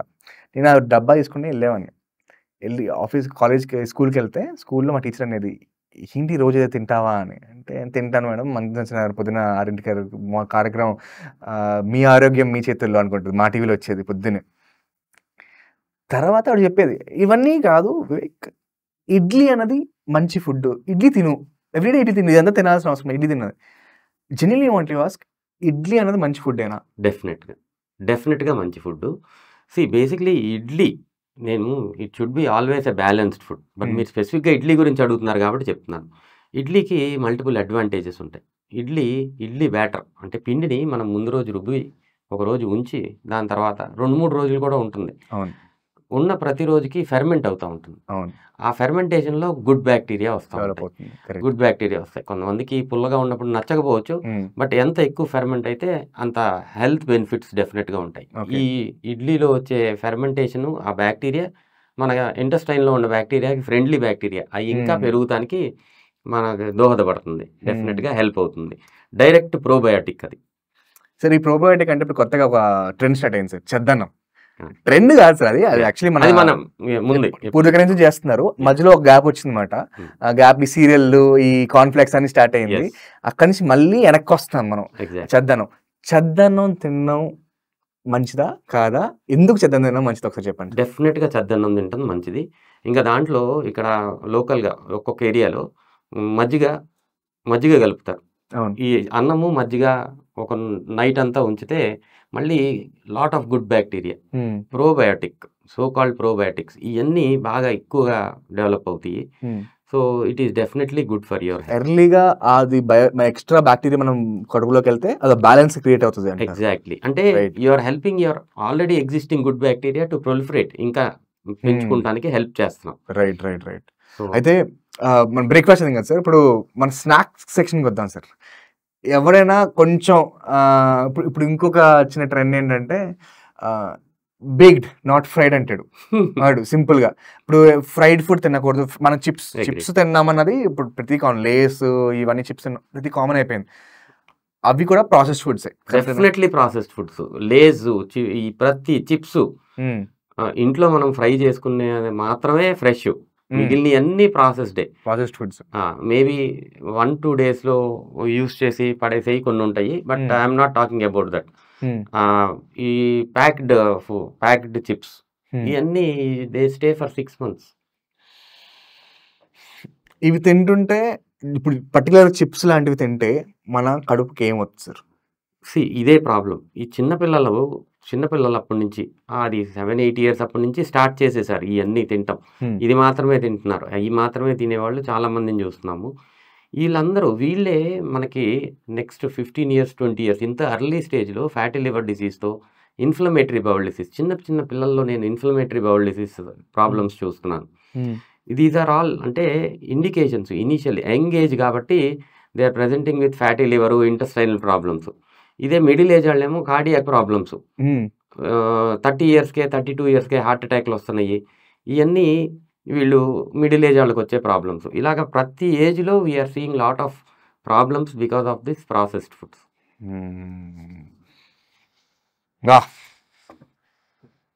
లీకీ గట్ అంటే ఏంటి sir? Basically again leaky gut is difference between అంటే the brain always controls your gut అనేది ఒక లాంగ్ ఎప్పటి నుంచినో మనకు ఒక concept. We know that brain gut axis అని. ఈ బ్రెయిన్ గట్ యాక్సిస్ కొంచెం డిస్రప్షన్ మల్టిపుల్ రీజన్స్ వల్ల, లాట్ ఆఫ్ స్ట్రెస్ ఉండటం వల్ల బ్రెయిన్ గట్ యాక్సిస్ డిస్రప్షన్ ఉంటుంది. దానివల్ల ఇంటెస్టైన్ లోపల ఈ పెరిమియబిలిటీ అంటే నార్మల్గా ఇంటెస్టైన్కి క్లియరెన్స్ అంటే ఫిల్ట్రేషన్ కెపాసిటీ అన్నీ ఉంటాయి. ఆ ఫిల్ట్రేషన్ కెపాసిటీ తగ్గిపోతుంది ఓకే. ఆ మల్టిపుల్ హార్మోనల్ మిస్బ్యాలెన్స్ వల్ల. సో కొంతమంది డయేరియా లాగా రావటం, ఎక్కువ లూజ్ మోషన్స్ ఉండటం, ఇలాంటివన్నీ మనం గమనిస్తూ ఉంటాము. రైట్. క్లినికల్గా స్ట్రెస్ ఉన్న వాళ్ళకి ఎక్కువ డయేరియా వస్తుంది అంటే అవును. ఇట్ ఈజ్ దాన్ని మనం క్లియర్గా చెప్పుకోవాలంటే లీకీ గట్ అంటే డైరెక్ట్గా ఇది సిమ్టమ్స్. ఇది నార్మల్గా ఎవరికి సార్ ఎక్కువ వస్తుంది? Most of the time stress levels ఎక్కువ ఉండే వాళ్ళల్లో ఇది మనం ఎక్కువగా చూస్తాం జరుగుతాం. మనం ఇందాక నుంచి డిస్కషన్లో కింద నుంచి పైకి వెళ్ళాం. అంటే మన కడుపులో ఏవైతే ఇష్యూస్ ఉన్నాయో దానివల్ల మన హెల్త్ ఎఫెక్ట్ అవుతుంది అని చెప్తున్నాం. ఎగ్జాక్ట్లీ. పైనుంచి కిందకి వద్దాం సార్. Yeah.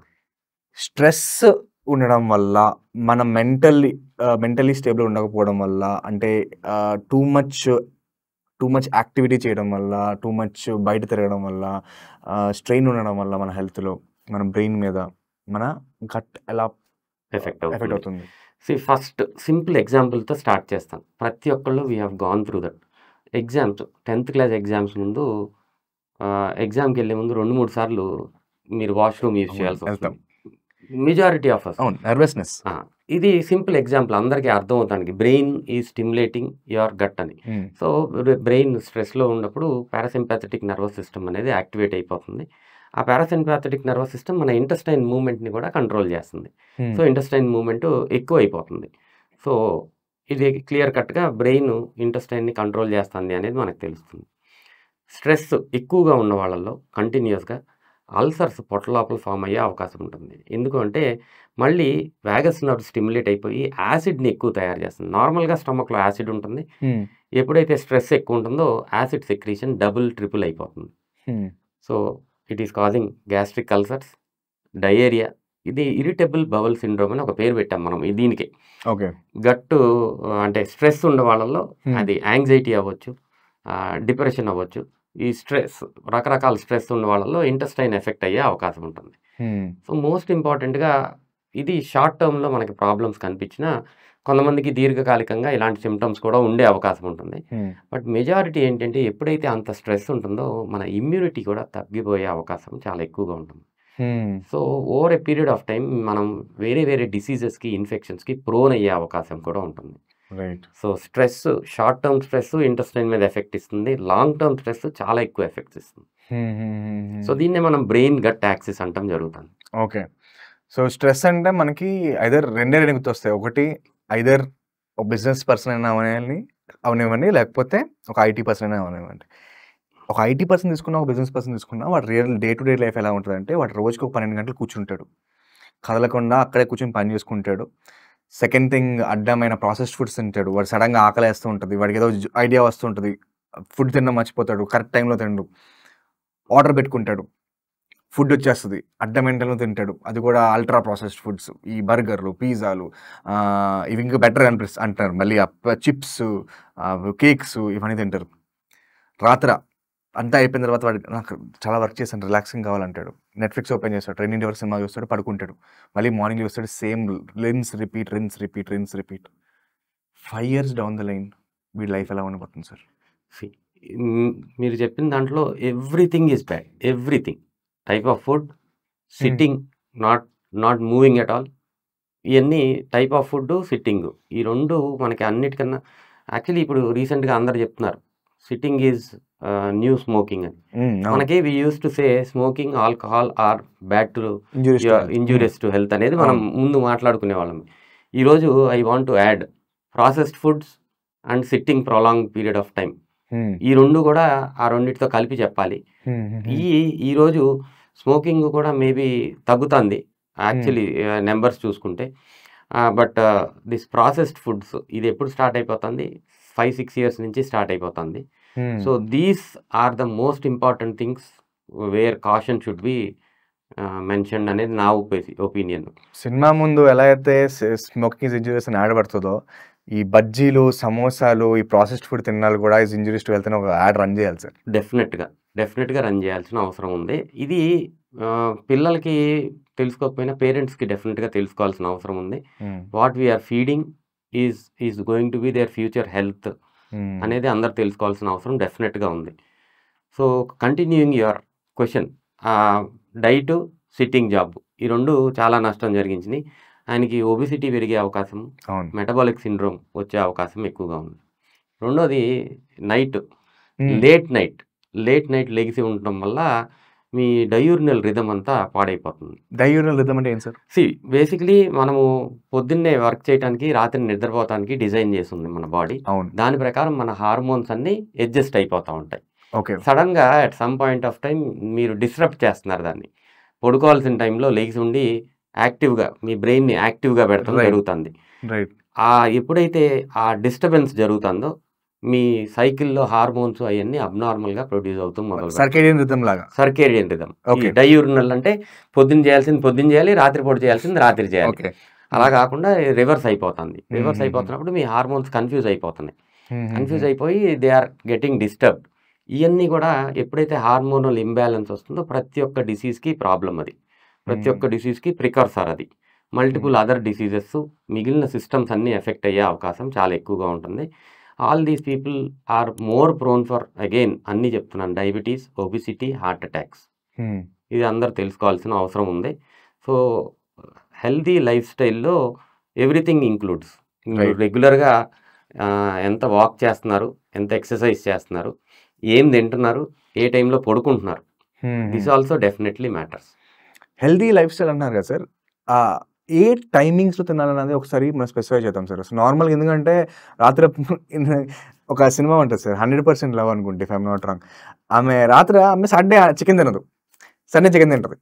సండే చికెన్ తింటే ఆమె ఏం చేస్తాను, రాత్రి 12 o'clock లేచుండి కరెక్ట్గా 12 అయినప్పుడు సాటర్డే పోయి సండే వచ్చింది చికెన్ అని తింటుంటుంది అనమాట. అది చాలా మంది ఇన్స్పిరేషన్ తీసుకున్నారు. అదేదో కరువు ప్రాంతంలో వచ్చినట్టు కరెక్ట్గా 12-1 వరకు వెయిట్ చేసి 1 o'clock తిన్నాం, ఫుడ్కి ఆర్డర్ చేయడం, రాత్రి క్రేవింగ్స్ చేయడం. రాత్రి ఫుడ్ తింటే వచ్చే ప్రాబ్లమ్స్ ఏంటి? Multiple problems.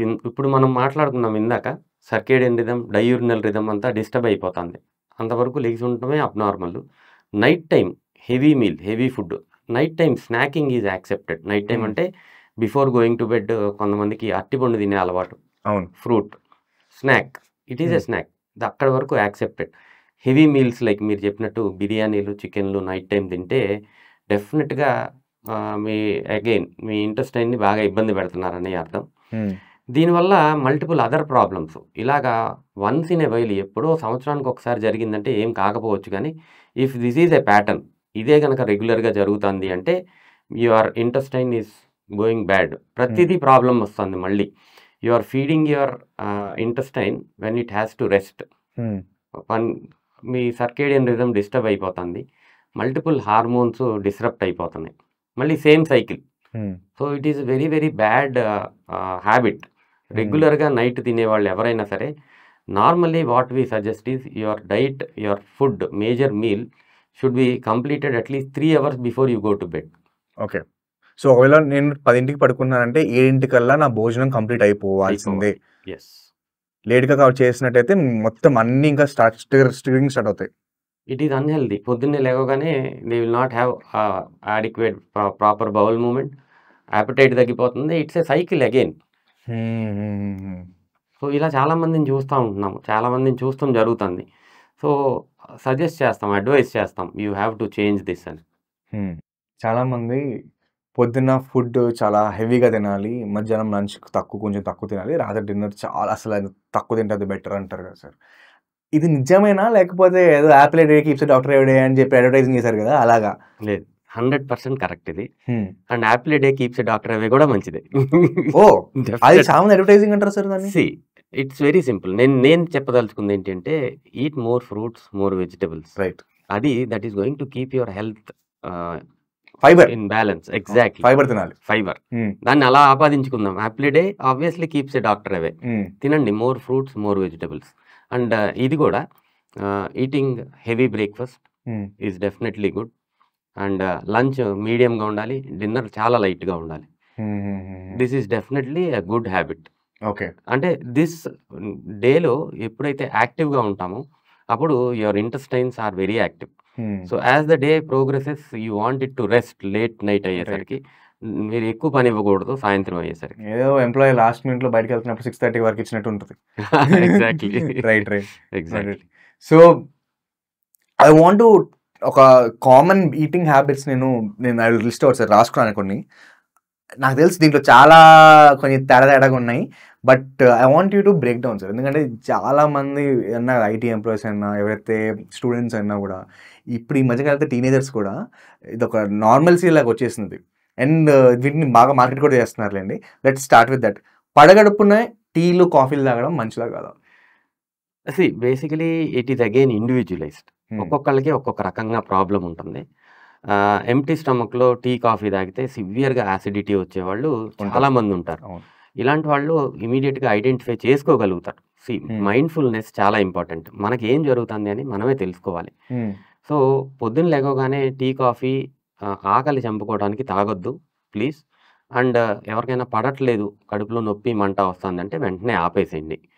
సో ఇది జనరలైజ్ చేసి అందరికీ మంచిదా అందరికీ మంచిది కాదా అని చెప్తాం కరెక్ట్ కాదు. Correct. So it is always individualize. Be mindful. మనం తీసుకున్నప్పుడు మనకి కొంచెం తేడా అనిపించినా ప్లీజ్ స్టాప్ ఇట్.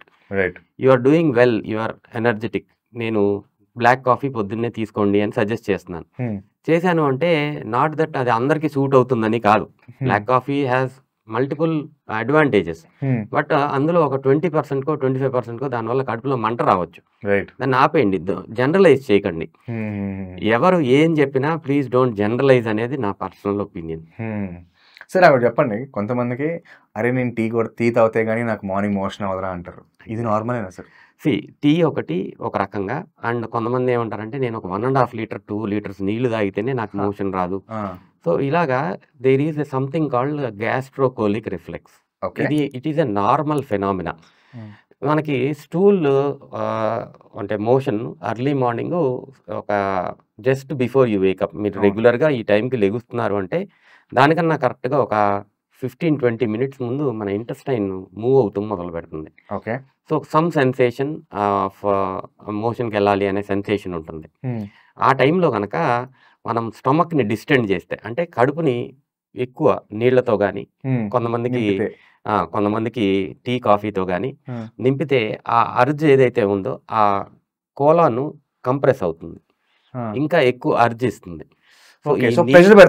ఎగ్జాక్ట్లీ. అంటే స్టమక్ ఎప్పుడైతే డిస్టెండ్ అవుతుందో కోలాన్ కాంట్రాక్ట్ అవుతుంది. దీన్ని గ్యాస్ట్రోకోలిక్ రిఫ్లెక్స్ అంటారు. ప్రతి ఒక్కళ్ళకి ఇది ఉంటుంది. ఇది తెలుసుకుంటే ప్రతి ఒక్కరికి అర్థం అవుతుంది. మనం తీసుకున్న నీళ్లు they are it is stimulating the colon to move. So normal అంటారు. అది నార్మల్. ఇది చెప్పండి సార్, సిగరెట్ తాగితే కానీ మార్నింగ్ మోషన్ అవ్వదు. Same thing. సిగరెట్ తాగే వాళ్ళల్లో కూడా they actually inhale or swallow lot of air. Okay. దాంతో డిస్టెండ్ అవుతుంది. అది స్మోకింగ్, సిగరెట్ వల్ల, నికోటిన్ వల్ల కాదు. అయితే మార్నింగ్ చేసినా కూడా వర్కౌట్ అవుతుంది. ఎగ్జాక్ట్లీ. సిగరెట్ తాగాల్సిన అవసరం లేదు. నీళ్లు తాగితే కూడా చాలు, సరిపోతుంది. Okay fine. 4 AM biryani abnormal. ఎంత అబ్నార్మల్? మనము నిద్ర లేచిన తర్వాత అట్లీస్ట్ 2.5 hours తర్వాతే మనం ఫస్ట్ మీల్ ఉండాలి ఐడియల్లీ. 4 AMకి బిర్యానీ తినేవాళ్ళు ఎన్నింటికి లెగుస్తారు? రాత్రి అంతా నిద్రపోకుండా 4 AMకి బిర్యానీ తింటున్నారు. అవును. సో అక్కడ ఫస్ట్ ప్రాబ్లమ్ ఈజ్ ఆ స్లీప్ సైకిల్ డిస్టర్బ్ అయిపోయింది. అండ్ దాని తర్వాత పడుకోవాలనుకుని 4 AMకి బిర్యానీ తింటే మీ సిస్టమ్ని దీన్ని డోల్ డ్రమ్స్లోకి పంపించేస్తున్నారని అర్థం. మీరు నాన్ వెజ్ తింటారా సార్? నేను నాన్ వెజ్ తింటారు. ఎప్పుడైనా ఓల్డ్ సిటీలో నయాబ్ అని హోటల్ ఉన్నది తెలుసా, మీకు ఐడియా ఉందా? విన్నాను. నయాబ్ హోటల్లో మీరు ఎప్పుడైనా 4:30కి వెళ్ళండి సార్. లైన్ ఎక్కడ వరకు ఉంటుంది అంటే అక్కడి నుంచి స్టార్ట్ అయ్యి అట్లీస్ట్ మీరు ఈవెన్ 4:30కి వీకెండ్స్ వెళ్తే మీకు లోపలికి వెళ్ళడానికి 4:30కి మీరు 30 minutes 40 minutes పడుతుంది. ఇంకెక్కడ పడుతుందా? 40 minutes అంటే పడుతుంది. ఏంటి వీకెండ్స్‌లో అక్కడికెళ్ళి బిర్యానీ తిని బిర్యానీ కాదు సార్, ఆ! బిర్యానీ కాదు, మటన్ గుర్దా, ఏముంటుంది, బోటి, పాయ, ఎర్లీ మార్నింగ్. ఆ టైంలో ఎందుకు అంటున్నా నేను. ఎందుకు అంటే ఎందుకురా, ఎందుకు అంత మార్నింగ్ తింటాము మనం? అండ్ ఇది సార్, ఇది this is our timing is very bad. I don't know మరి ఆ టైం ఎందుకు ప్రిఫర్ చేస్తున్నారో గానీ that time is abnormal time. మరి ఐ రియల్లీ డోంట్ నో ఆ టైం ఎందుకు, ఆ టైంకి ఎందుకు వెళ్ళాలో కూడా నాకు అర్థం కావట్లేదు.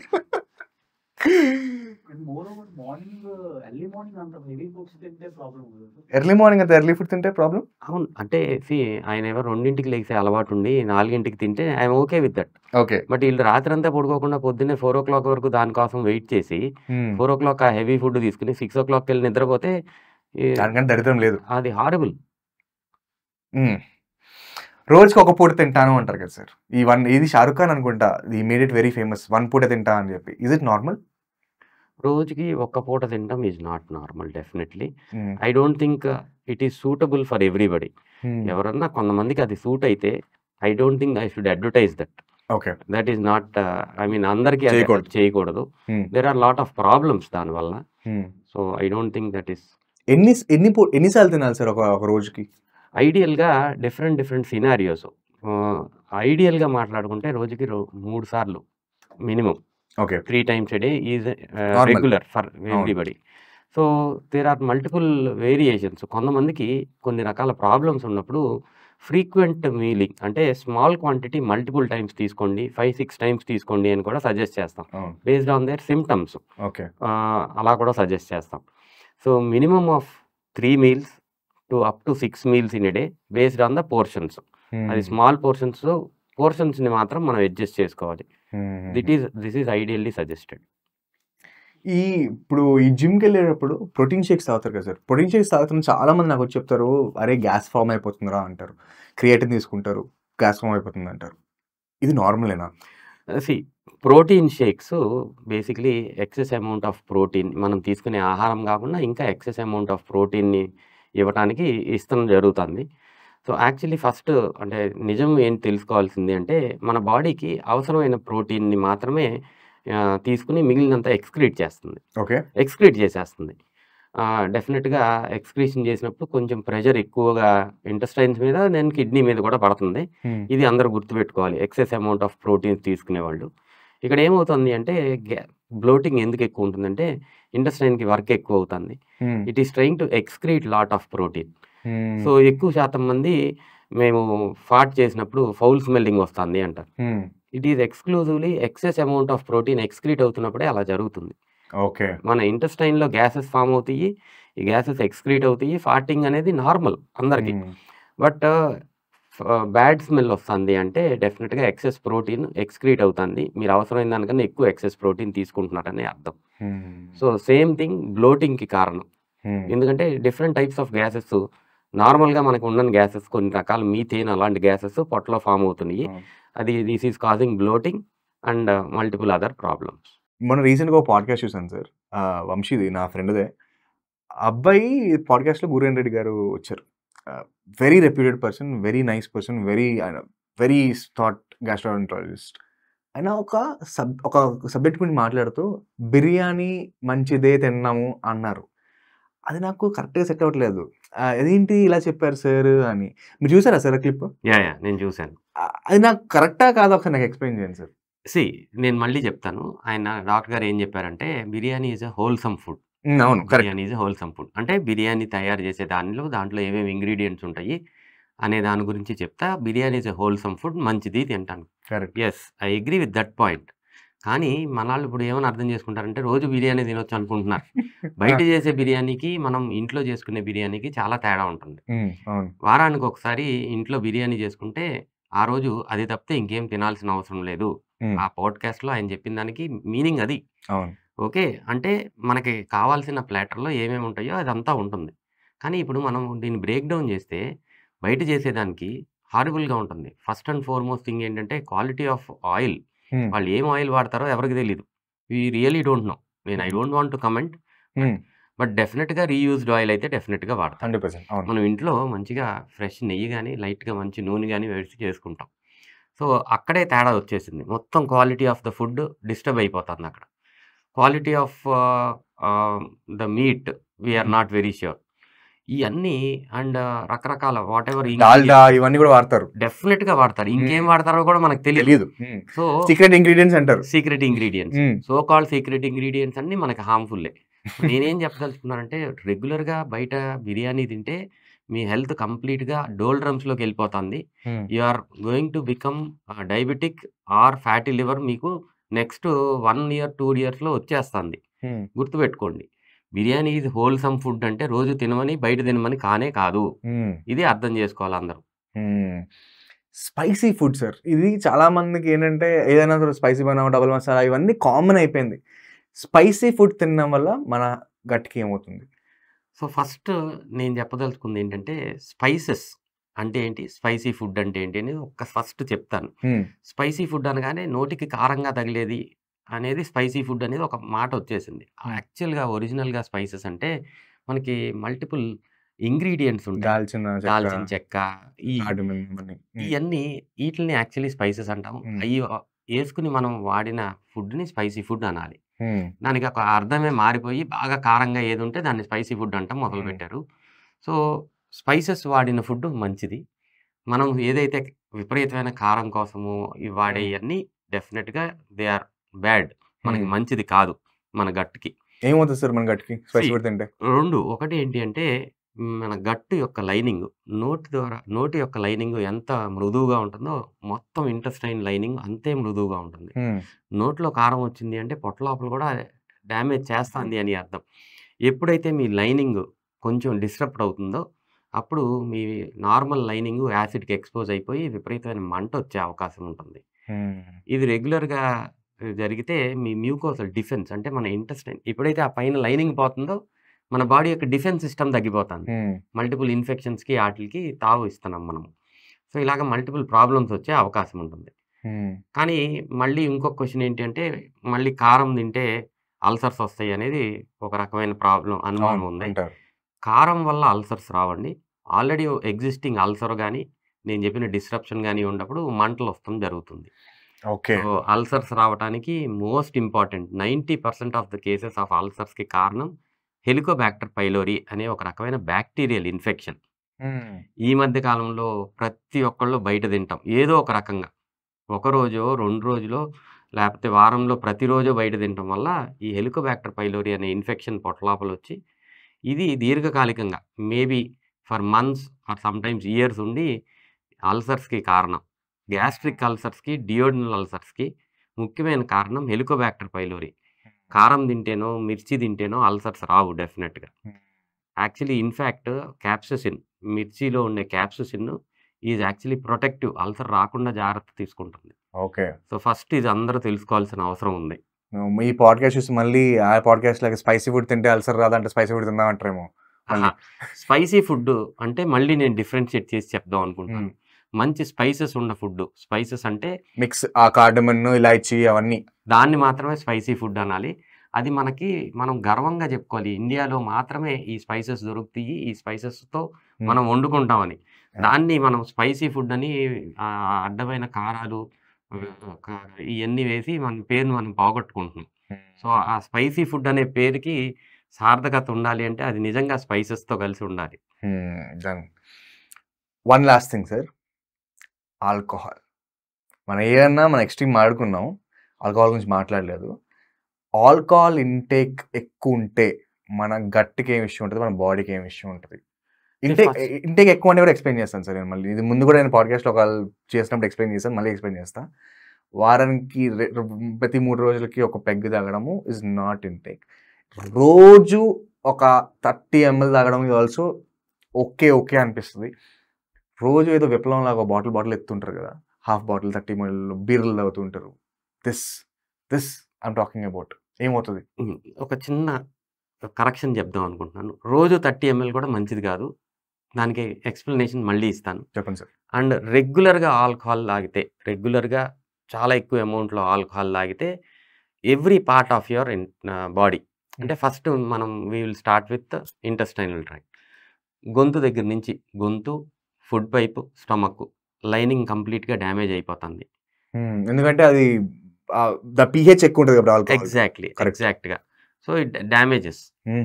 ఆబ్వియస్‌గా మనకి సింపుల్ ఎగ్జాంపుల్ చెప్తాను. మనము హ్యాండ్ రబ్‌లో ఆల్కహాల్ యూజ్ చేస్తారు. అవును.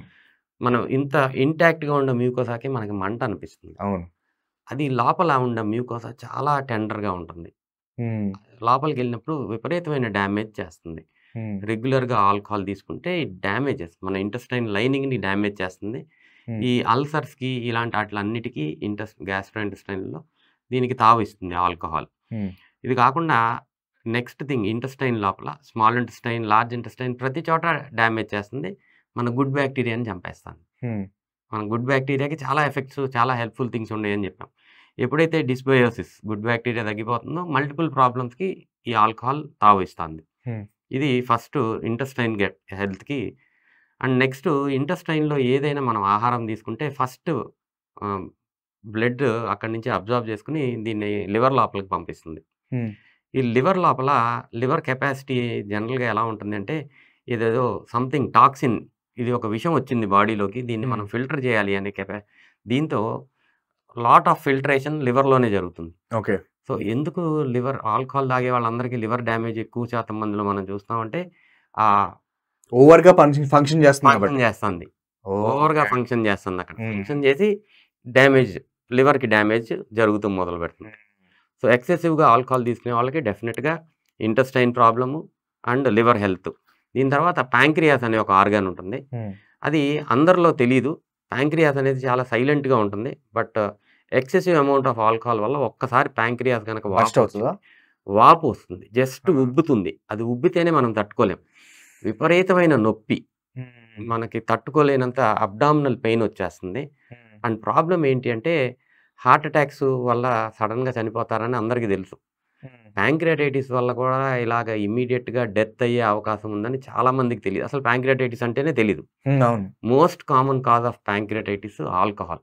ఓకే. ఎక్కువగా ఆల్కహాల్ తీసుకుంటే అక్యూట్ ప్యాంక్రియాటైటిస్ వస్తుంది. ఇది మైల్డ్, మోడరేట్, సివియర్ అంటారు.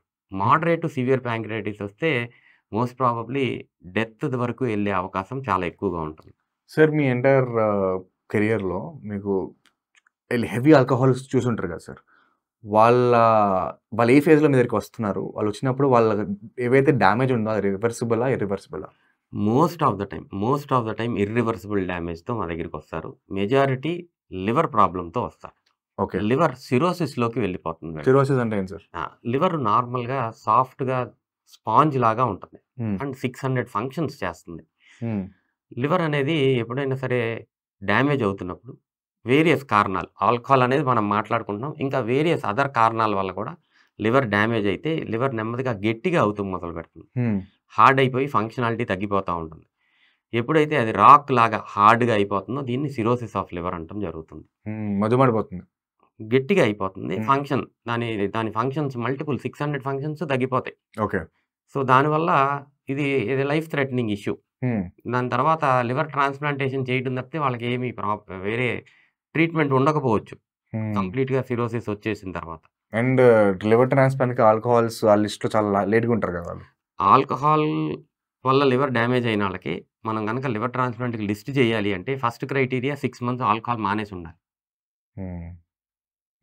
సో, 6 మంత్స్ రెగ్యులర్ అప్పటిదాకా ఆల్కహాల్ తీసుకునే వాళ్ళు ఇమ్మీడియేట్‌గా లిస్టింగ్ కూడా చేయడానికి ఒప్పుకోరు. 6 మంత్స్ ఆల్కహాల్ యాబ్స్టినెన్స్ ఉంటేనే మనం లివర్ ట్రాన్స్‌ప్లాంట్ లిస్టింగ్‌లో పెట్టడం జరుగుతుంది. అండ్ మానడం ఈజీయా సార్ వీళ్ళకి? Exactly. So, most important thing ఏంటి అంటే సివియర్ డిసీజెస్‌లో, సివియర్ కండిషన్‌లో వచ్చిన వాళ్ళు ఆల్రెడీ ఎండ్ స్టేజ్‌లో ఉన్నవాళ్ళు మానే అవకాశం చాలా ఎక్కువగా ఉంటుంది. కానీ రివర్సిబుల్ కాజెస్‌తో ఎవరైతే వస్తారో, ఫర్ ఎగ్జాంపుల్ మైల్డ్ అక్యూట్ ప్యాంక్రియాటైటిస్‌తో వస్తారు. మైల్డ్ అక్యూట్ ప్యాంక్రియాటైటిస్ వచ్చినప్పుడు ఒక 1 వీక్‌లో పెయిన్ తగ్గిపోతుంది. ఈ పెయిన్ అంతా వీళ్ళు మర్చిపోతారు 2 వీక్స్ అవ్వగానే. మళ్ళీ థర్డ్ వీక్ అంటే వాళ్ళ ఉద్దేశంలో ఏముంటుందంటే డాక్టర్స్ అందరికీ ఇలాగే చెప్తారు. ఆల్కహాల్ తీసుకోవద్దు, స్మోకింగ్ చేయొద్దు అని. నాకు కాదులే, నాకు తగ్గిపోయింది, ఐ కెన్ టేక్ ఇట్ అనే మైండ్ సెట్‌లో ఉంటారు. రికరెంట్‌గా మళ్ళీ ప్రాబ్లమ్‌తో వస్తారు. ఇలా కాకుండా అక్యూట్ హెపటైటిస్ అంటారు. జాండీస్‌తో వస్తారు ఆల్కహాల్ రెగ్యులర్‌గా తీసుకునేవాళ్ళు. సో లక్ బాగుంటే కనుక కొంతమందికి కంప్లీట్గా నార్మల్సీకి వచ్చేస్తుంది ఆ అక్యూట్ హెపటైటిస్ స్టేజ్. వీళ్ళు కూడా మళ్ళీ ఇంకొక 6 months తర్వాత మళ్ళీ అదే స్టేజ్లో మా దగ్గరికి వస్తాం జరుగుతుంది. సో రివర్సబుల్ జబ్బు తగ్గితే మాత్రం మళ్ళీ మళ్ళీ రికరెంట్గా ఆల్కహాల్ తీసుకుని వచ్చే వాళ్ళ శాతం ఎక్కువగా ఉంది. అందరూ అని నేను అన్నాను. మేబీ 30% తాగకుండా ఉండేవాళ్ళు ఉన్నారు. 70% మళ్ళీ ఆల్కహాల్ వైపు వెళ్ళిపోయి ఉంటారు. ఈ ఫ్యాటీ లివర్ అనేది ఎందుకు వస్తుంది సార్? ఆల్కహాల్ వల్లనే వస్తుందా? ఫ్యాటీ లివర్ 2 రకాలు. Alcohol related fatty liver, non alcoholic fatty liver. Non alcoholic, okay. Alcohol రెగ్యులర్గా తీసుకునే వాళ్ళలో 90%లో ఉంటుంది ఫ్యాటీ లివర్ ఉంటుంది. Okay. Non alcoholic fatty liver అనేది ఇప్పుడు మనం ఎక్కువగా చూస్తాం జరుగుతుంది. అంటే వీళ్ళు ఎప్పుడు ఆల్కహాల్ తీసుకోరు, కానీ వీళ్ళకి ఫ్యాటీ లివర్ మనం చూస్తున్నాం. ఎలా ఉంటుంది సార్ వీళ్ళ సెగ్మెంట్స్? వీళ్ళు ఏం లైఫ్ స్టైల్ ఎలా ఉంటుంది? మోస్ట్ ఇంపార్టెంట్లీ ఎక్కువ శాతం ఒబిసిటీ, లావుగా ఉండే వాళ్ళలో మనం ఫ్యాటీ లివర్ చూస్తాం జరుగుతుంది, non alcoholic fatty liver. Okay. And diabetes అన్కంట్రోల్డ్గా చాలా రోజుల్లో ఉన్న వాళ్ళకి మనం ఫ్యాటీ లివర్ చూస్తాం జరుగుతుంది. బట్ ఇప్పుడు అలా లేదు. This was 10 years ago.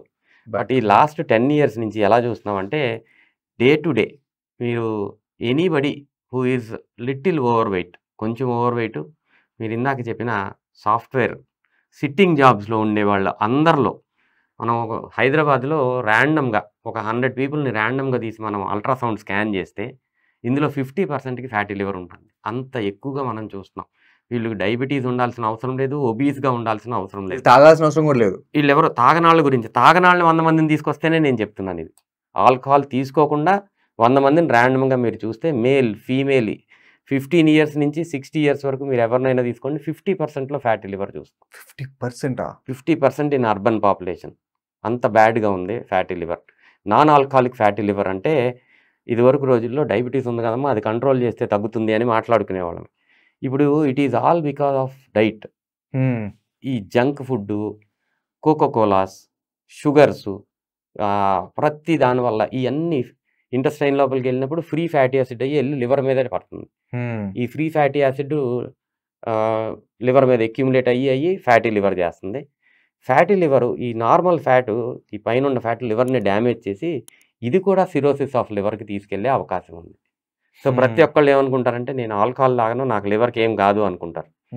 Non alcoholic fatty liver disease ఇప్పుడు చాలా బర్నింగ్ ఇష్యూ, సిరోసిస్ ఆఫ్ లివర్కి ముఖ్యమైన కారణం. ఇది కాకుండా ఆల్కహాల్ తీసుకున్న వాళ్ళలో లివర్కి ప్రాబ్లంకి వచ్చే కారణాలు ఇంకా 2 ముఖ్యమైనవి. Hepatitis B and hepatitis C అని 2 రకాల వైరసెస్, క్రానిక్ హెపటైటిస్ వైరసెస్ వల్ల కూడా లివర్కి డ్యామేజ్ జరిగే అవకాశం ఉంటుంది. ఇది వచ్చిన పేషెంట్స్ ఏమవుతుంది సార్ వాళ్ళకి? హెపటైటిస్ బి, హెపటైటిస్ సి అనేది మనకి ఎప్పటి నుంచి, ఇది అక్యూట్ ఇన్ఫెక్షన్ కాదు, క్రానిక్ ఇన్ఫెక్షన్.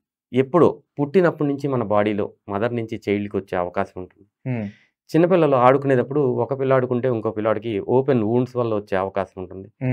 ఎప్పుడో మనం అన్ఎక్స్పెక్టెడ్గా ఏదో చిన్న ప్రాబ్లం వచ్చి బ్లడ్ ట్రాన్స్ఫ్యూజన్ అవసరమైతే ఎక్కడో బ్లడ్ బ్యాంక్లో బ్లడ్ ఎక్కించుకున్నప్పుడు వచ్చే అవకాశం, ఎక్కడో సర్జరీ ఒక 1990s ఎక్కడో ఎమర్జెన్సీగా సర్జరీ చేయించుకున్నప్పుడు అక్కడ స్టెరిలైజేషన్ సరిగా లేకపోతే వచ్చి ఉండొచ్చు.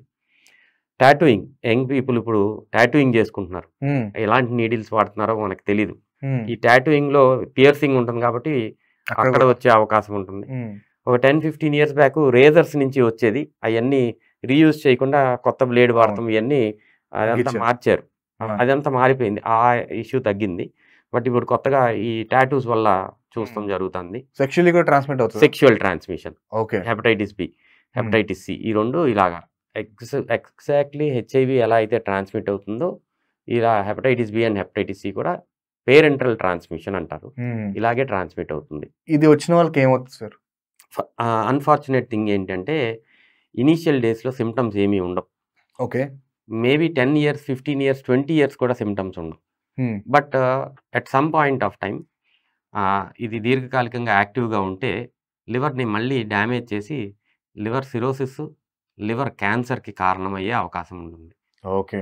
World wide 85% cases of hepatocellular carcinoma, liver క్యాన్సర్కి ముఖ్యమైన కారణం ఈ 2 viruses, hepatitis B and hepatitis C. దీనికి వ్యాక్సిన్ లాంటిది ఏం లేదు సార్? ఎస్, హెపటైటిస్ బికి వెరీ గుడ్ వ్యాక్సినేషన్ అవైలబుల్గా ఉంది. యాక్చువల్లీ శాంతా బయోటెక్ మీరందరూ వినే ఉంటారు. అవును.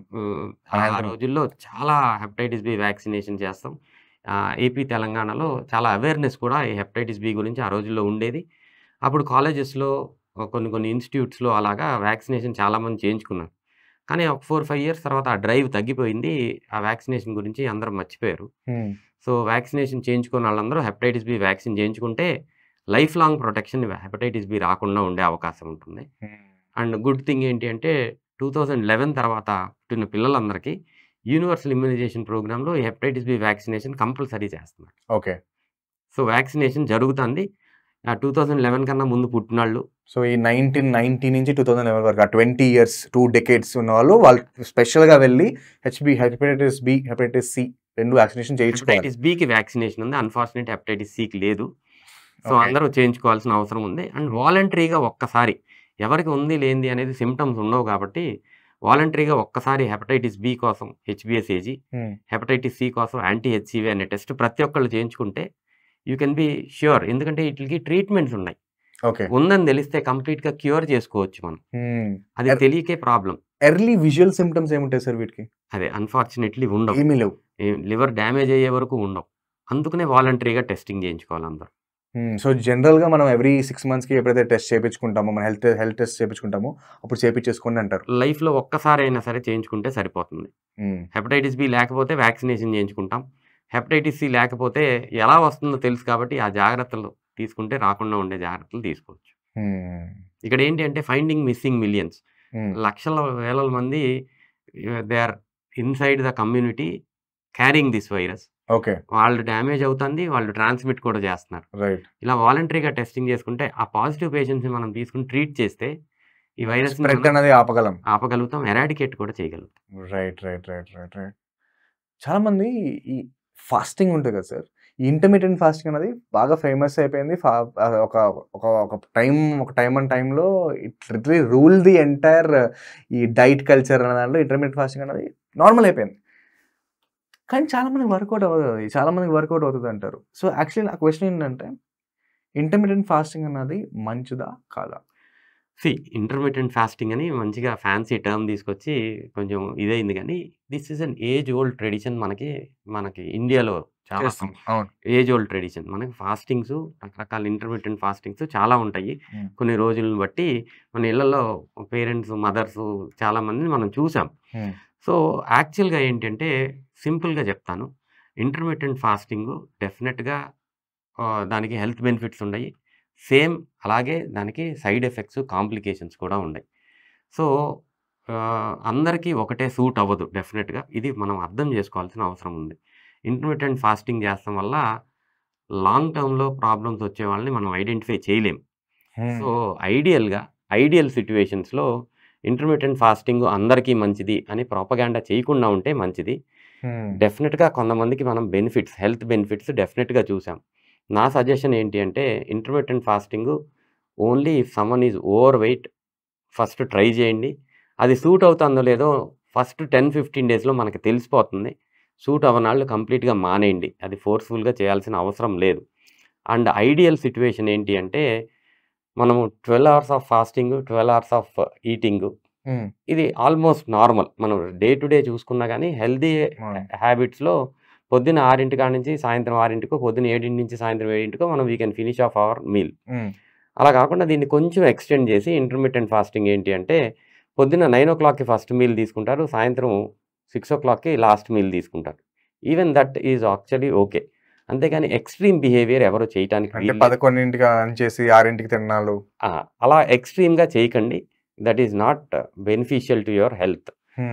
బేసిక్‌లీ గ్యాస్ట్రోఇంటెస్టైనల్ హెల్త్ బాగా డ్యామేజ్ అయ్యే అవకాశం ఉంటుంది.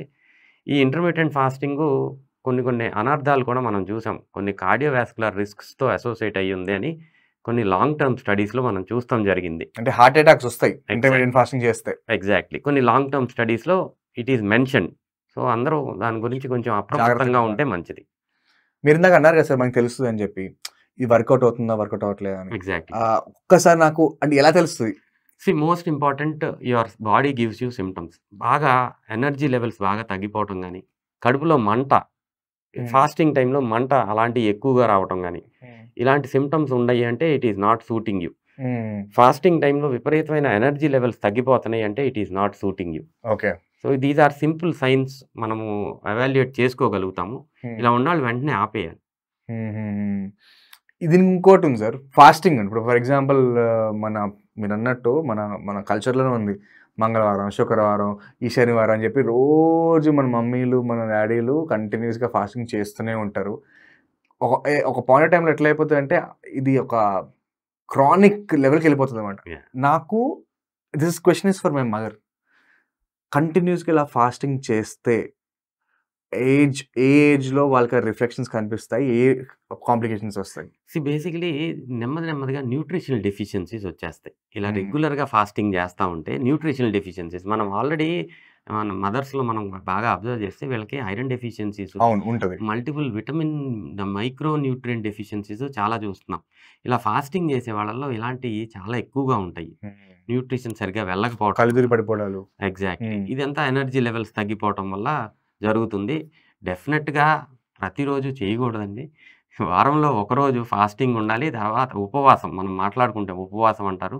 ప్లస్ ఉపవాసాన్ని మనం బ్రేక్ కూడా ఇవ్వాలి పండ్లతో. ఇమీడియట్గా అది మనకి it will give us instant energy, sugar fructose ఇస్తుంది, విచ్ ఈస్ గుడ్ థింగ్. అలా చేయాలి. కానీ 24/7 కంప్లీట్ ఫాస్టింగ్ అనేది నాట్ ఎట్ ఆల్ సజెస్టెడ్. ఇప్పుడు మన ముస్లిమ్స్ ఉంటారు కదా సార్, వాళ్ళు రంజాన్ టైంలో ఎగ్జాక్ట్లీ ఎక్స్ట్రీమ్గా చేస్తారు. అంటే వాళ్ళు మార్నింగ్ ఎర్లీగా తినేస్తారు, దాని రాత్రి వాళ్ళకు ఒక మంచిది కూడా కాదు సార్, ఈవెన్ సలైవా మింగరు. అది మంచిదేనా సార్ అసలు జనరల్గా? డెఫినెట్గా సంవత్సరంలో ఒక్కసారి చేస్తే it has definitely health benefits. కానీ మళ్ళీ అగైన్ సేమ్ థింగ్, నా పేషెంట్స్ చాలా మంది ఉన్నారు. నేను బిఫోర్ ఆ మంత్ నేను వాళ్ళని పిలుస్తాను, మీకు సూట్ అవ్వదు మీకు సూట్ అవ్వదు అని చెప్తాను. మోస్ట్ ఆఫ్ దెమ్ వింటారు డెఫినెట్గా.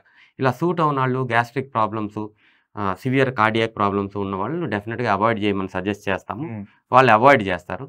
But otherwise someone who is healthy ఆ మంత్లో చేస్తాం is definitely not at all a problem. It is actually 12 to 13 hours intermediate fasting. Correct, right, మీరు అన్నది కరెక్టే. సో ఇంకోటి సార్, ఈ రీసెంట్గా ఈ స్టార్ట్ అవుతుంది అనమాట కంటిన్యూస్గా బ్లోటింగ్ అవ్వడాలు. సెకండ్ ఈ ఈసోఫెగస్ అన్నారు కదా, ఈసోఫెగస్లో ఏం తిన్నా కూడా అదొక రియాక్షన్ లాగా వచ్చి మొత్తం మంట రావడము. అది కాకుండా ఈ ఇష్యూస్ వలన కాఫ్ రావడం, హెడ్ ఏక్స్ రావడం, ఇవన్నీ చూస్తున్నాం కంటిన్యూస్గా. నేను చూసుకుంటున్నాను కొన్నిసార్లు. నా చుట్టుపక్కల ఉన్న వాళ్ళు, అంటే నా ఏజ్ గ్రూప్లో 28, 29, 30, ఈవెన్ 25 to 30 వాళ్ళు చూస్తున్నాం. చాలామందికి హెడ్ ఏక్స్ వస్తున్నాయి అంటే అది గట్ ఇష్యూ అని అర్థం కావట్లేదు. రీసెంట్గా మా ఫాదర్కి నేను ఒకసారి వస్తే డాక్టర్ తీసుకెళ్ళినప్పుడు వాళ్ళు చెప్పారు, నీ కాఫ్ వస్తుంది అంటే it's not because of your lungs, it's because of your gut అని. ఎందుకు వస్తుంది సార్ ఇది? మోస్ట్ ఇంపార్టెంట్ ఈ అప్పర్ గ్యాస్ట్రోఇంటెస్టైనల్ సిమ్టమ్స్, ఈ మంట రావటం కానీ, లేకపోతే కాఫ్ రావటం కానీ, హెడేక్ రావటం కానీ, ఇవన్నీ acid reflex, gastro-oesophageal reflex disease అంటాం. గ్యాస్ట్రోఇసోఫేజియల్ రిఫ్లెక్స్ డిసీజు ఈ మధ్య కాలంలో మనం ఇఫ్ యూ సీ ఎక్స్క్లూజివ్గా సౌత్ ఇండియా చూసుకుంటే చాలా ఎక్కువగా ఉంది మనకి. అవును, ఇది అంతా రీసెంట్గానే మనం ఎక్కువగా చూస్తాం జరుగుతుంది. ఆహారపు అలవాట్లు మారిపోవటం వల్ల మనం తినే ఆహారంలో ఎక్సెసివ్గా ఫ్రైడ్ ఫుడ్స్, ఫ్యాటీ ఫుడ్స్ ఎక్కువగా ఉండటం, ఫ్రెష్ ఫ్రూట్స్, వెజిటబుల్స్ తగ్గిపోవటం, ఎక్సర్సైజ్ జీరో, ఇవన్నీ కాంబినేషన్ వల్ల యాసిడ్ రిఫ్లెక్స్. అంటే basically acid is made only to stay in the stomach. Okay, ఈ స్టమక్లో నుంచి ఫుడ్ పైప్లోకి యాసిడ్ వస్తే మనం తట్టుకోలేము. అది విపరీతమైన మంట, కొన్నిసార్లు చెస్ట్ పెయిన్ ఇస్తుంది. ఎక్స్ట్రా ఈసోఫేజియల్ సిమ్టమ్స్ అంటాను. అంటే ఈసోఫేగస్లో మంట, నొప్పి వస్తే ఈసోఫేజియల్ సిమ్టమ్స్ యాసిడ్ రిఫ్లెక్స్ వల్ల. ఎక్స్ట్రా ఈసోఫేజియల్ సిమ్టమ్స్ ఏంటి అంటే పోస్టీరియర్ ఫారింజియల్ వాల్, ఈ గొంతు దగ్గరికి కూడా యాసిడ్ వచ్చేసి ఇక్కడ కంటిన్యూస్గా ఇరిటేట్ చేస్తూ ఉంటుంది. క్రానిక్ కాఫ్ ఎవరికైనా దీర్ఘకాలికంగా 2-3 నెలల తర్వాత ఎక్కువ ఉంది అంటే acid reflex most important differential diagnosis ఈరోజు అందరూ ఎవాల్యుయేట్ చేసుకోవాలి. ఇదే పోస్టీరియర్ వాల్కి తగులుతాం వల్ల పోస్టీరియర్ హెడ్ ఏక్స్, తలనొప్పులు కూడా వచ్చే అవకాశం చాలా ఎక్కువ మందిలో చూస్తున్నాం. ఇవన్నీ ఆహారపు అలవాట్లు, లైఫ్ స్టైల్ మాడిఫికేషన్ చేసుకుంటే మెజారిటీ ఆఫ్ యంగ్ పీపుల్లో తగ్గిపోయే అవకాశం చాలా ఎక్కువగా ఉంటుంది. వయసు కొంచెం ఎక్కువ వయసు ఉన్న వాళ్ళల్లో, మేబీ 45-50 పైన ఉన్న వాళ్ళలో కొన్నిసార్లు ఇక్కడ అనాటమికల్ ప్రాబ్లమ్స్, ఈ జంక్షన్ ఏదైతే ఉందో ఫుడ్ పైప్కి స్టమక్కి మధ్యలో అది కొంచెం లాక్స్గా ఉండి దానివల్ల యాసిడ్ రిఫ్లెక్స్ వచ్చేది. అది మజిల్ వీక్‌నెస్ వల్ల వచ్చే అవకాశం ఉంటుంది. అది ఓల్డర్ పీపుల్‌లో. But younger people it is only life style. దానివల్లనే యాసిడ్ రిఫ్లెక్స్ ఎక్కువగా ఉంటుంది. ఈ యాసిడ్ రిఫ్లెక్స్ వచ్చిన వెంటనే అందరూ వెంటనే వెళ్ళి షాప్కి వెళ్ళి ఈనో తెచ్చుకుంటారు సార్. ఈనో తెచ్చుకొని వాటర్ వేసుకొని తాగేస్తారు. Is this a good thing? Once in a month మీరు ఈనో తీసుకుని తాగితే ఐ విల్ సే ఓకే. కానీ వారంలో 3 సార్లు వెళ్ళి ఈనో తీసుకోవాల్సి వస్తుంది అంటే there is a severe problem happening inside. మీరు డెఫినెట్గా you have to consult a gastroenterologist. ఇక్కడ ఏంటంటే దీనివల్ల లాంగ్ టర్మ్లో కాంప్లికేషన్స్ వచ్చే అవకాశం ఉంది. ఈనో ఓన్లీ మీ డిసీజ్ని ట్రీట్ చేయట్లా, టెంపరీగా సిమ్టమ్ రిలీఫ్ ఇస్తుంది. అంతే. సో 100 రకాల కారణాల వల్ల జ్వరం వస్తుంది. అన్నిటికీ ఒక క్రోసిన్ వేసుకుని వదిలేస్తే సరిపోదు. అది ఏ మలేరియానో ఉంటే మనకు ప్రాబ్లం అవుతుంది. అలాగా ఇది ఈనో అనేది ఆ రోజు మీకు సిమ్టమ్ రిలీఫ్ ఇస్తుంది. రికరెంట్గా సిమ్టమ్స్ వస్తున్నాయి అంటే దానివల్ల కాంప్లికేషన్స్ కూడా వచ్చే అవకాశం, స్ట్రిక్చర్ ఫార్మేషను, అల్సర్స్, బ్లీడింగు ఇలాంటి కాంప్లికేషన్స్ వచ్చే అవకాశం ఉంటుంది. Please be aware. ఫ్రీక్వెన్సీ ఎక్కువ ఉంటే డెఫినెట్గా you have to meet a gastroenterologist. Alcohol అన్నది మేల్ బాడీకి ఫీమేల్ బాడీకి రెండింటికి ఈక్వల్గా ఎఫెక్ట్ చేస్తుందా? లేదు. ఫీమేల్స్ని చాలా ఎక్కువ ఎఫెక్ట్ చేస్తుంది alcohol. Same amount of alcohol ఒకవేళ మేల్ ఫీమేల్ ఇద్దరు తీసుకుంటా ఉంటే 5 ఇయర్స్కి మేల్కి లివర్ డ్యామేజ్ అయ్యేటట్టుంటే వీళ్ళకి 2.5 ఇయర్స్కి డెఫినెట్గా డ్యామేజ్ అయిపోతుంది. సో డెఫినెట్గా half amount of alcohol damages equal damage ఫీమేల్స్లో చేస్తుంది. అంటే చాలా అర్లీగా డ్యామేజ్ అయ్యే అవకాశము ఫీమేల్స్కి ఉంటుంది because of the hormonal effect. So alcohol will cause more damage to females than males కంపారిజన్లో. మీరు అన్నట్టు సెక్షువల్ డ్రైవ్ అవన్నీ కూడా మళ్ళీ ఎఫెక్ట్ అవుతాయి. అవన్నీ ఎఫెక్ట్ అవుతాయి, డెఫినెట్గా ఎఫెక్ట్ అవుతాయి. ఈ మీరు గట్ వల్ల ఈ డిప్రెషన్ వస్తా అంటున్నారు కదా సార్, డిప్రెషన్, హెల్త్ ఇష్యూస్, ఈ మెంటల్ ఇష్యూస్ వస్తాయి అంటున్నారు కదా, ఎందుకు వస్తాయి సార్? మోస్ట్ ఇంపార్టెంట్ మనం మాట్లాడిన గుడ్ బ్యాక్టీరియా, గట్ మైక్రోబయోమ్ ఇవన్నీ మనకి ఇంటెస్టైన్లో సెరటోనిన్ అని ఒక హార్మోన్ని తయారు చేస్తుంది. This is a feel good hormone. మనకి ఎనర్జీ లెవెల్స్ని, మనకి ఫీల్ గుడ్ హార్మోన్ని ఇస్తుంది. అది మన intestine 95% of serotonin secreted by intestine. And ఈ సెరటోనిన్ పెరుగుతానికి గుడ్ బ్యాక్టీరియా ఉండాలి. ఎప్పుడైతే గట్ బ్యాక్టీరియా డిస్టర్బ్ అయిపోయి డిస్బయోసిస్ వచ్చిందో అప్పుడు ఈ సెరటోనిన్ లెవెల్స్ తగ్గిపోతాయి, మన మూడ్ తగ్గిపోతుంది. So this is the reason for more number of depressions, యాంగ్జైటీకి ముఖ్యమైన కారణం. ఇంకొక సోర్స్ ఆఫ్ సెరటోనిన్ ఏంటంటే ఎక్సర్సైజ్ చేయటం. రెగ్యులర్గా ఎక్సర్సైజ్ చేసే వాళ్ళకి ఆ సెరటోనిన్ లెవెల్, ఒకసారి ఒకరోజు ఎక్సర్సైజ్కి వెళ్ళకపోతే వాళ్ళకి డల్ మూడ్ ఉంటుంది, serotonin.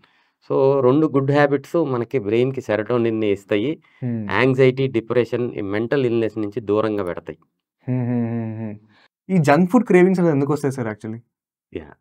Basically this is your brain నీ మీద ట్రిక్ ప్లే చేసి ఈ క్రేవింగ్స్ వచ్చేటట్టు చేస్తాను వివేక్.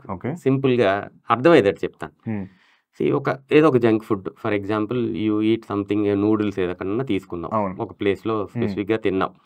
ఆ రోజు యూ హ్యావ్ టేస్ట్ అంతా బాగుంది, ఇట్ గోస్ ఇన్సైడ్ ఇంటెస్టైన్ లోపలికి వెళ్ళిన తర్వాత your bacteria inside your intestine దాన్ని ప్రాసెస్ చేస్తుంది.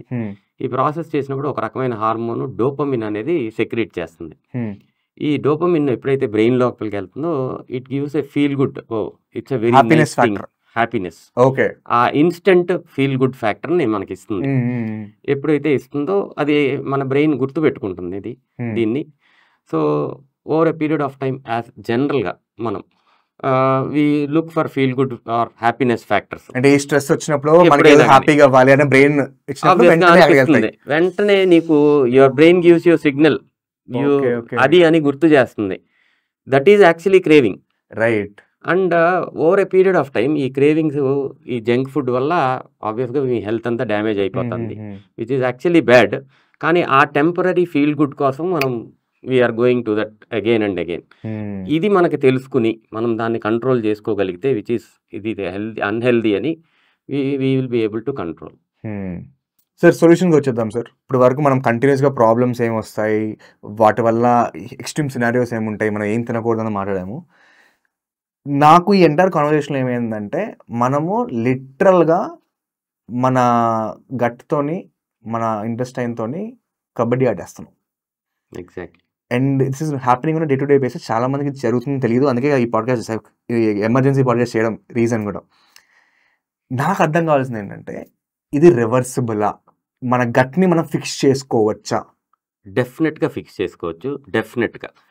ఫస్ట్ అండ్ ఫార్మోస్ట్ థింగ్ ఏంటంటే ఒకవేళ మనకి ఇది అవగాహన, వి కమ్ టు నో ఇలా ఇలా ఈ ఫుడ్స్ వల్ల మనం డిస్టర్బ్ చేస్తున్నాము, ఈ తినకూడదు అని తెలుసుకుని మనం ఆపేస్తే, and first and foremost thing further damage, ఈ గట్ బ్యాక్టీరియాకి మనం ఏదైతే డ్యామేజ్ చేస్తున్నామో దాన్ని ఆపుతున్నాం, మొదలు పెడుతున్నాం. అండ్ నెక్స్ట్ థింగ్ ఏంటి అంటే గుడ్ బ్యాక్టీరియాని పెంపొందించుకోవడానికి ఏ టైప్స్ ఆఫ్ ఫుడ్స్ తినాలి అనేది మనం తెలుసుకుంటే, అంటే ఇప్పుడు అందరూ people are talking about prebiotic, probiotic ఇలాంటి టర్మ్స్ ఉంటేనే అందరికీ అర్థమవుతుంది. కానీ లెటస్ బ్రేక్ ఇట్ డౌన్, అందరికీ అర్థమయ్యేటట్టు మాట్లాడదాం.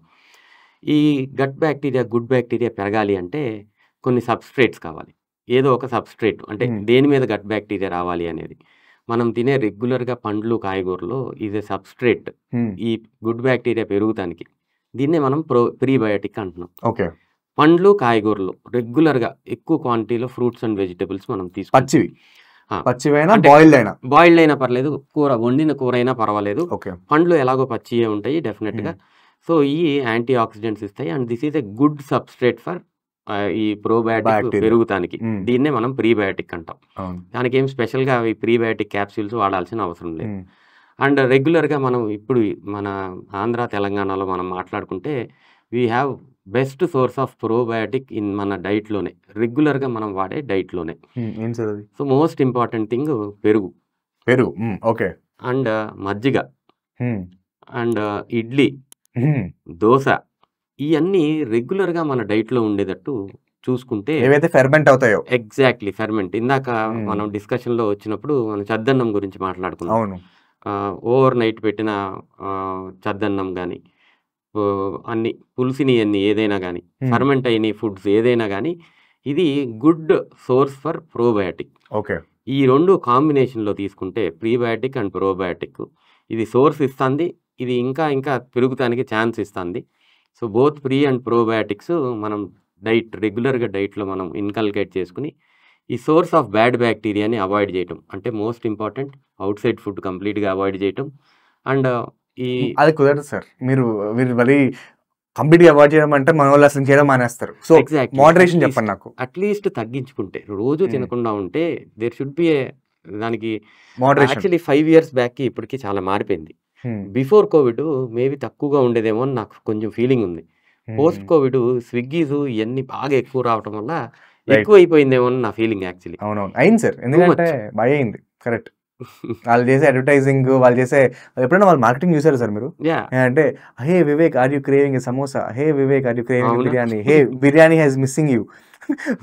వాడు కాపీ కూడా అసలు మేము మార్కెటింగ్ లో ఉంటాం లేదా? చాలా వెరీ గుడ్ సార్, మేము అది తీయలేకపోతున్నాం.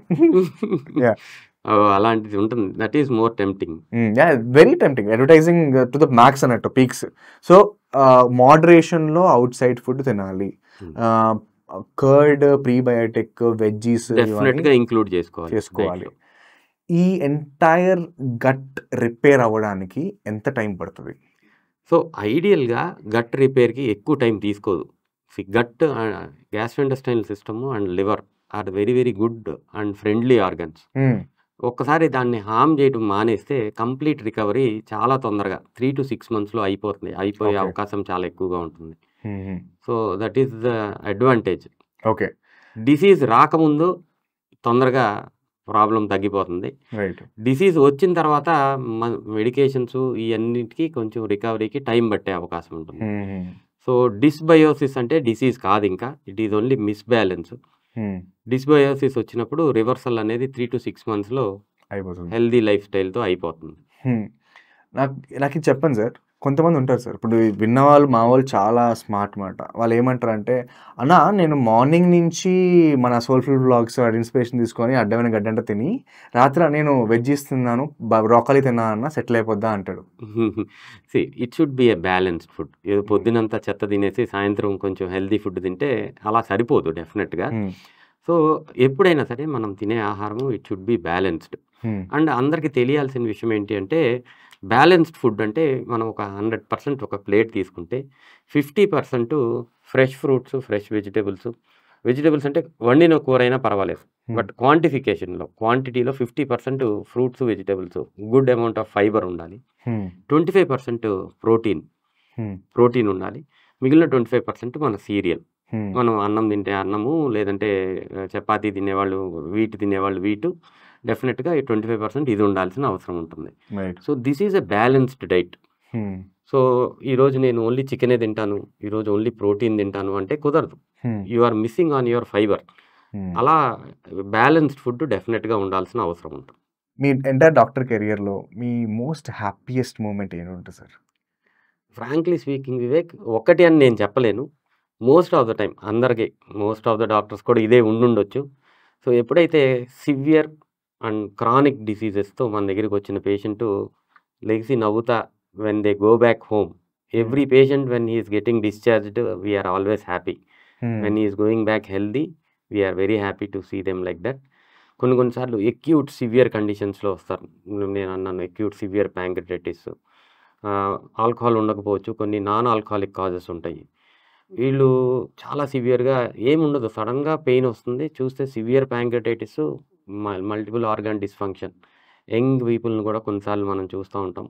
వాళ్ళు ఇంప్రూవ్ అయ్యి when they are walking out, it is like ఎక్కడో ఉన్నట్టు ఆ ఆనందమే డిఫరెంట్గా ఉంటుంది.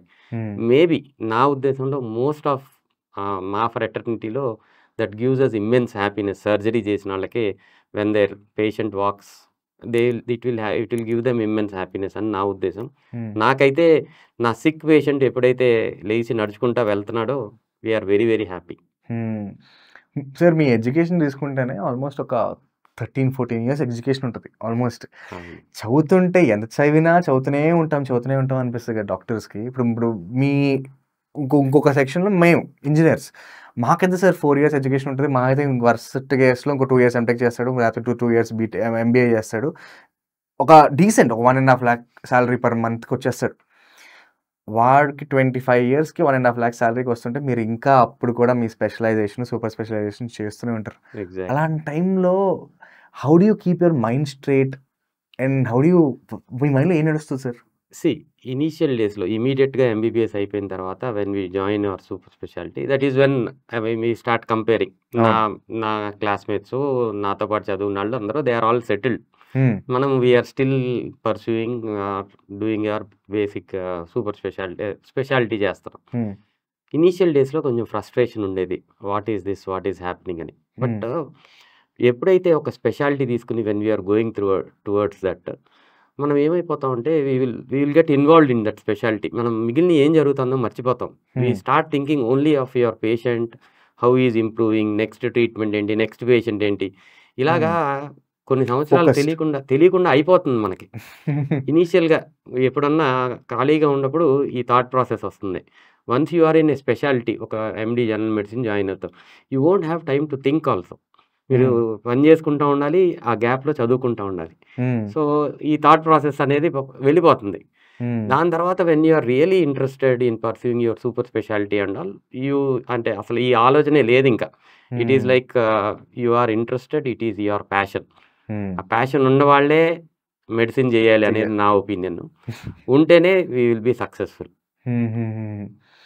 మీరు ఇన్ని స్ట్రీమ్స్ ఉండగా ఎందుకు సార్ సెలెక్ట్ చేసుకున్నారు? ఎందుకంటే బికాజ్ హైయర్ పేయింగ్ స్ట్రీమ్స్ ఉంటాయి, సర్జికల్ స్ట్రీమ్స్ అయినా అవ్వండి, కార్డియో స్ట్రీమ్స్ అయినా అవ్వండి, they very high paying. Why do choose gastroenterologist? Basically ఎలా అంటే పోస్ట్ డ్యూరింగ్ అవర్ MD, అంటే MD జనరల్ మెడిసిన్ చేసేటప్పుడు గ్యాస్ట్రోఎంటరాలజీని మేము ఎక్కువ కేసెస్ కానీ ఇవి చూడం. What we look at is neurology cases, cardiology, respiratory, multiple other systems చూస్తాం, కానీ గ్యాస్ట్రోఎంటరాలజీ చాలా తక్కువగా ఉంటుంది. బట్ ఇంట్రెస్ట్ ఎలా వచ్చింది అంటే basically post MD when I was working, I worked in a gastroenterology department. Okay. So I worked there for almost 6 months. I was actually seeing a lot of people improving. అంటే MDలో చూసినప్పుడు neurology cases చూస్తే కొంచెం అంత సాటిస్ఫాక్టరీగా improvement అనిపించేది కాదు. But గ్యాస్ట్రోఎంటరాలజీలో I was seeing lot of people who are improving very nicely. నాకు more and more interest అంటే I'm almost curing many of my patients అనే ఫీలింగ్ వచ్చింది. That increase the interest actually. మీకు కూడా డోపమిన్ హిట్ వచ్చింది. Exactly. So అది ఇంట్రెస్ట్ని ఎక్కువ కాస్ట్, అంటే more people are getting completely cured అనే ఫీలింగ్. అందుకని I preferred gastroenterology. Right sir. Entire మనం పాడ్కాస్ట్లో మనము వీ స్పోక్ అబౌట్ రియాలిటీ మాట్లాడుకున్నాం. చాలా వరకు ఏవైతే మార్కెట్లో మిస్కన్సెప్షన్స్ ఉన్నాయో వాటి గురించి మాట్లాడాం. ఏదైతే జరుగుతుందో దాన్ని బ్రేక్ డౌన్ చేసాము. అండ్ మోర్ ఇంపార్టెంట్లీ ఈ గట్ అన్నదాన్ని బ్రేక్ డౌన్ కంప్లీట్ క్లియర్ చేసాం. And we spoke about solutions. ఒకవేళ దీన్ని అన్నిటినీ సమ్మరైజ్ చేసి 3 థింగ్స్ మీరు ఈరోజు చెయ్యాలి అని మన ఏజ్ గ్రూప్ అంటే ఈ 20 నుంచి 50 వరకు చెప్పాలంటే ఆ 3 థింగ్స్ ఏంటి sir? I will talk ideal situations ఎలా ఉండాలి అని. సో నా ఒపీనియన్ ఏంటి అంటే లాస్ట్ 20 ఇయర్స్ నుంచి ఈ డైట్, మనం తినే ఆహారము, లైఫ్ స్టైలు చాలా బ్యాడ్ టు వర్స్ అయిపోయింది అని నా ఉద్దేశం. So everybody should be awareness చాలా important. What is good food, what is bad food, what is healthy life style అనేది తెలుసుకోవాల్సిన అవసరం ఉంది. And we should get back to that healthy life style. Regular exercise and healthy diet ఇది చాలా చాలా important. It is not just for today, we're talking about the future. మనం తినేదే మన పిల్లలకి నేర్పిస్తున్నాము, నా నెక్స్ట్ జనరేషన్ కూడా నేర్పిస్తున్నాము. సో మనం హెల్దీగా లేకపోతే ఒక నేషన్ మొత్తం అన్హెల్దీగా అయిపోతుంది. So instead of talking about diseases and disease treatment, we will talk about prevention. అవును, డిసీజెస్ రాకుండా జాగ్రత్తలు పడదాము. మనం తినే ఆహారం బట్టినే మనకి డిసీజెస్ వస్తున్నాయి. మనం ఎక్సర్సైజు, మన డైట్, లైఫ్ స్టైల్ బట్టినే మనకి డిసీజెస్ వస్తున్నాయి. సో ఒక 50 years back most of the diseases are infectious diseases in India. Okay, ఈరోజు most of the diseases are life style diseases in India. అవును. సో జస్ట్ ఆ life style modify చేసుకుని majority of the డిసీజెస్ని మనం we can control చేసుకోవచ్చు. Right. Thank you doctor. Thank you ఈ emergency పాడ్కాస్ట్కి ఎమర్జెన్సీకి వచ్చినందుకు very very thanks. Very very helpful. నాకున్న మైండ్లో ఉన్న డౌట్స్, మిస్కన్సెప్షన్స్, మోస్ట్లీ నా వ్యూవర్స్కున్న మిస్కన్సెప్షన్స్ క్లియర్ చేశారు. మాకు కింద కమెంట్స్ వస్తాయి ఈ ప్రాబ్లమ్స్ ఉన్నాయని చెప్పి. సో Part 2 కోసం చేద్దాం. I'm waiting for it. Sure. Thank you very much for giving your time sir. Thanks. Thank you very much.